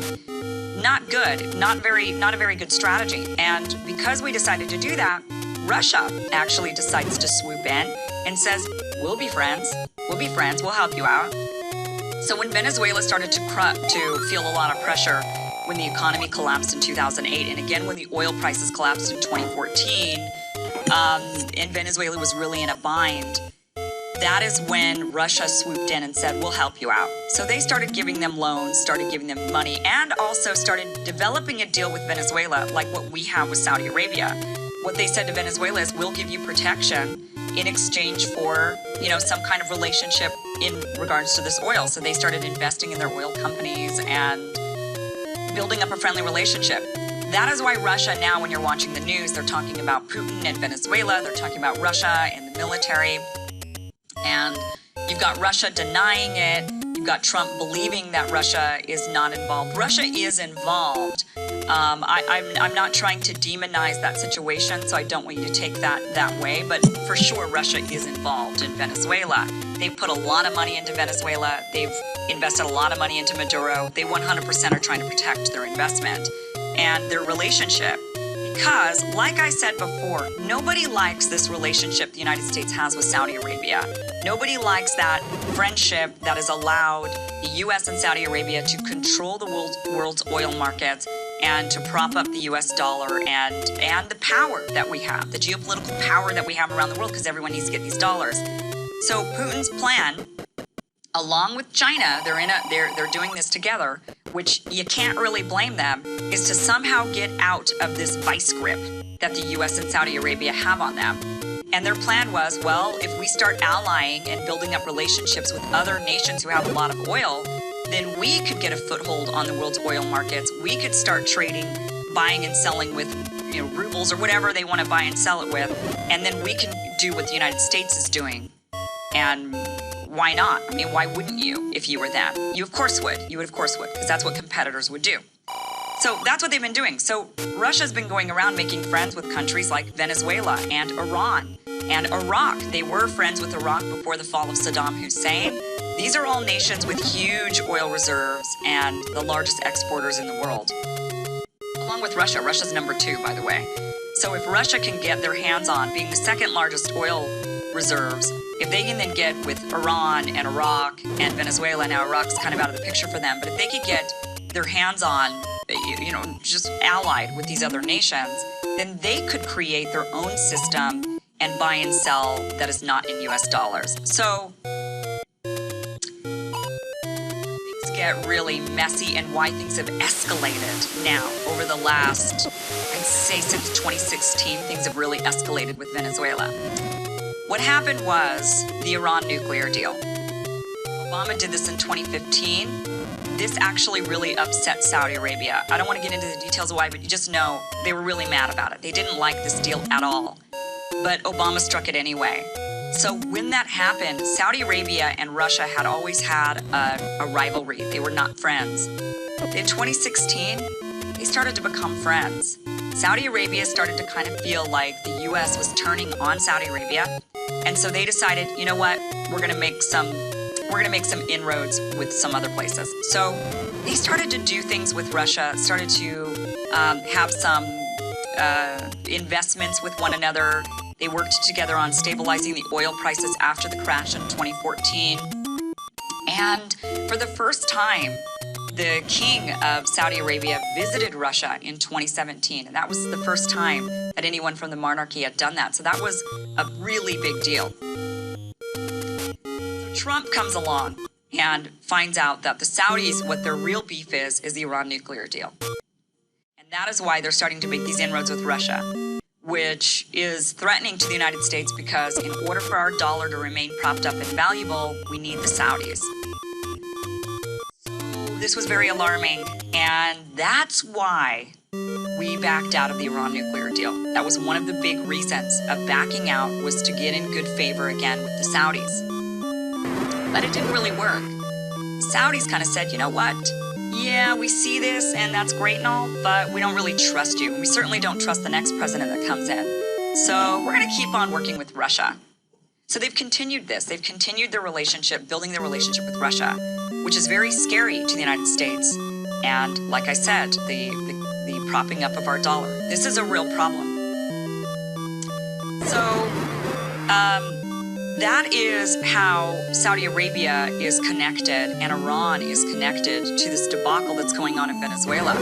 Because when all of this happened, when we started to see, okay, Saudi Arabia is still not backing down from their relationship with Russia, and Russia's now making friends with Venezuela and making friends with Saudi Arabia and made friends already with Iran, oh no, we're in a world of trouble. So that is why we put maximum pressure on Venezuela at this time. That is why we put maximum pressure to get Maduro out and Guaido in, who basically was raised and went to school here in the United States and has gone down there to try to take Venezuela back for the United States. That is why we have gone full court press on Venezuela. That's why we pretty much staged the coup on Tuesday that did not work. That is why we're really, really putting the squeeze on them. Because we're feeling the squeeze from Saudi Arabia and Russia and Iran, and we're getting really nervous. And you know what? To be quite honest with you, we have good reason to be nervous, because that deal we made with the devil, with Saudi Arabia, has really put us in a serious situation. And I'm not sure. There's only one way I can see out of this. But the issue is that our dollar is reliant, the value of our dollar is reliant on that oil market and on Saudi Arabia dominating that oil market and on Saudi Arabia continuing the deal with us. Now, the minute Saudi Arabia decides not to do that deal, we're screwed. The dollar crashes. The minute that somebody else like Russia gets a hold of the majority of the world's oil reserves, like in Venezuela, we're screwed. The dollar crashes. The dollar crashing, guys, is not a good thing. That means we immediately go into serious despair. Talk about the Great Depression times 10. It would be terrible. There would be a lot of death. It would be really bad. It's really, really bad. So a lot of these wars that we've been going into, a lot of these regime change wars, has been in an effort to secure because all of these other countries, and if you go back and watch that video, like Libya and Iraq and Syria and Venezuela, they've all said basically that they want out of this. They don't want the U.S. to control the oil market anymore, and they want out. And so whenever anybody kind of had any opposition to this, we went in and we decided to start war and get them out. Now, I'm not saying that's good, and I'm totally against regime change war, but I also understand that the dollar crashing is a serious, serious problem. What I also think is a serious problem is that no one's been upfront with us about this. No one's told us the truth. They just keep saying it's a humanitarian crisis, and that's why we're going into these different places, because they have brutal dictators who are murdering their people or committing human rights abuses. In Venezuela, the only human rights abuses they can cite are attacks on freedom of the press and free speech and protesters. It's really no different than the attacks that we've had here in the United States by our own governments. They're not, when they talk human rights abuses, when they say human rights abuses in Venezuela, it is not the stuff that you think of when you think human rights abuses. I've read the reports. I've read the congressional reports, the congressional research reports. That's the Congress's think tank, the think tank that puts together the reports for them in bipartisan ways so that they can read it and make decisions on how they're going to govern. I've read those reports. The reports do not cite the same types of human rights abuses you and I think of when we think of human rights abuses. They talk about, like I said, attacks on freedom of speech and journalism. It's no different than really what's going on here. I know I already said that.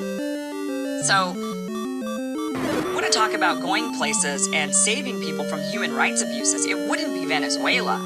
It would be places like the Congo, where people are being raped and murdered. Real physical violence. That's where we'd be going. We wouldn't be going to places where the president decides to kick out a journalist or put him in jail that's stuff we do. That's not a human rights abuse. That's not enough of a human rights abuse to justify throwing a guy out of office. Could you imagine if the UK did that? If all of these 250 years the UK was like, you know what? We've always resented the Revolutionary War, and we want America back. That's ours, and we want it back. We want the great prosperity of America back. So they look at this election and they say, the 2016 election was illegitimate. Definitely didn't win really. Donald Trump didn't win really. Democracy has crumbled in the United States, and look what he's doing. He's committing human rights abuses by extraditing. Look at what he's doing to Julian Assange. I know they're kind of in on it too, but follow me.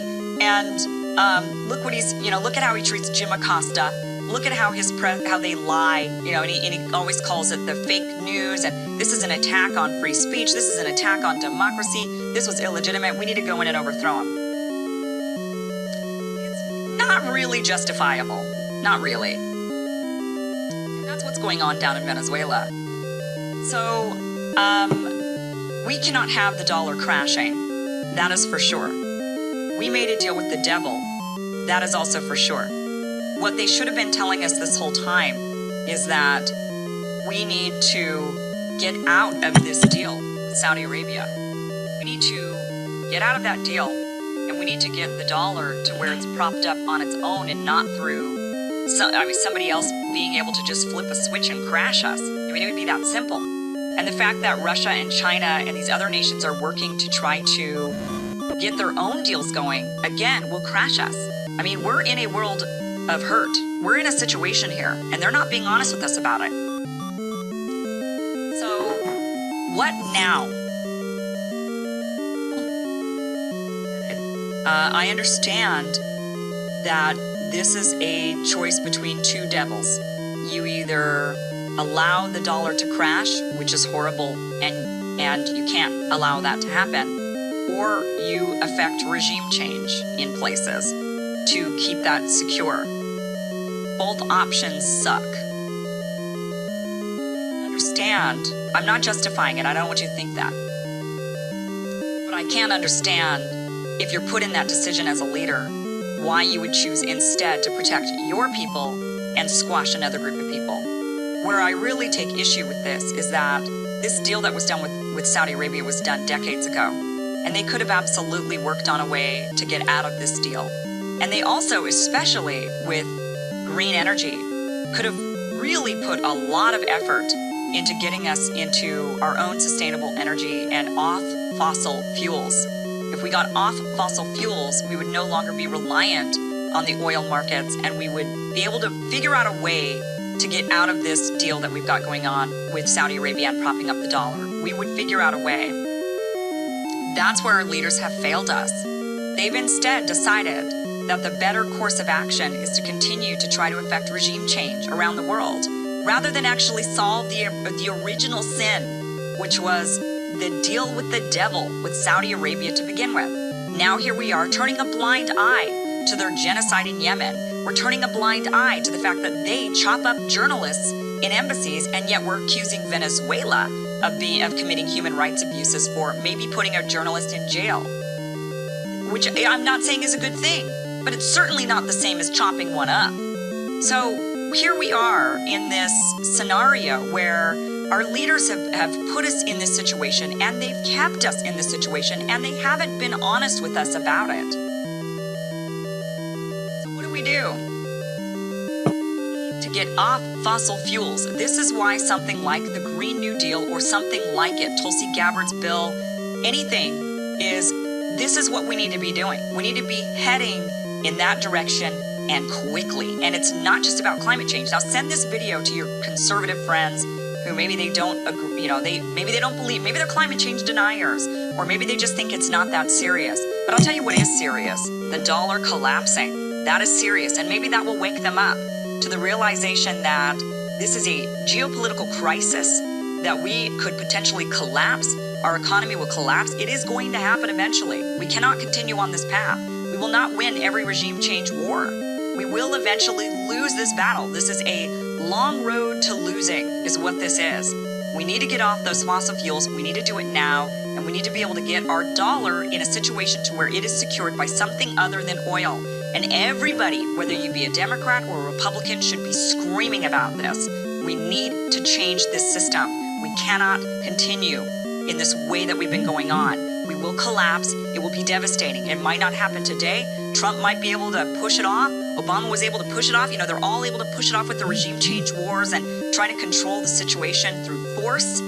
They couldn't quite do it all the time through manipulating and sanctions, so they're trying to do it with force in some cases. Now they're threatening potential military action in Venezuela. We need to get serious, and we need to get real on this. Deal with the devil, and we need to work a way out.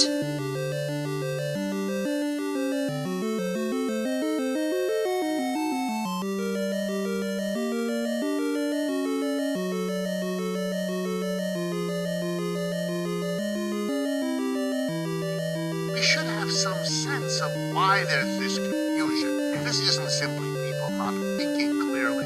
That wouldn't be fair, and that's not true. Here's the reason. capitalism has been with us at least 3 to 4 centuries. And I mean capitalism as an idea, but also capitalism as a reality, existing as it did at first as a national system in what we now call England, spreading from there to the rest of the British Isles, to the rest of Western Europe, then to North America, and eventually to become the global system we know today. So we have lots of examples of a capitalism that has been around for 3 or maybe a bit more centuries. Socialism is really quite new in comparison. It arose as a critique, as a resistance, if you like, to capitalism. It has an idea, yes, and that's older, a century and a half or so, but in actual practice of trying to organize an economy, it's much younger. It's barely a century of experiences, and then only in a few places. Nothing as comprehensive and diversified as capitalism. And as socialism has spread over the entire world in the last 150 years or so, it has, of course, settled into very different countries at very different levels of economic, political, and cultural development, and so you get a lot of diversity. Diverse forms of socialism, diverse forms of capitalism, and they're always changing, so a debate between them has to take a lot of variation into account, and an awful lot of people haven't the time or the interest or the attentiveness to take account of the differences. We are going to do that. Okay.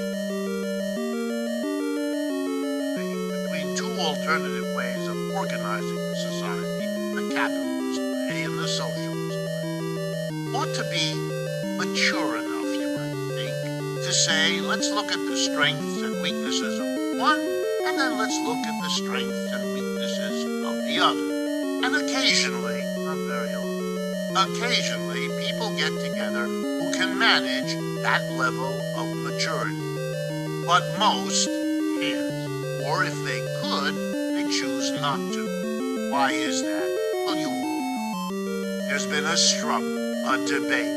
People feel very, very strongly for a long time in the Cold War that dominated the second half of the 20th century that we're just emerging from, and I mean emerging from. During that Cold War, the polarization was such that you couldn't have a balanced, mature conversation. If you were a capitalist, the sum total of evil was socialism. If you were a socialist, the sum total of evil was capitalism. Each side saw the flaws and weaknesses of the other and denied those it was accused of. We're not going down that road. None of you need it. You've grown up in it. It's all around you. We're actually going to go a little differently about what we have to do.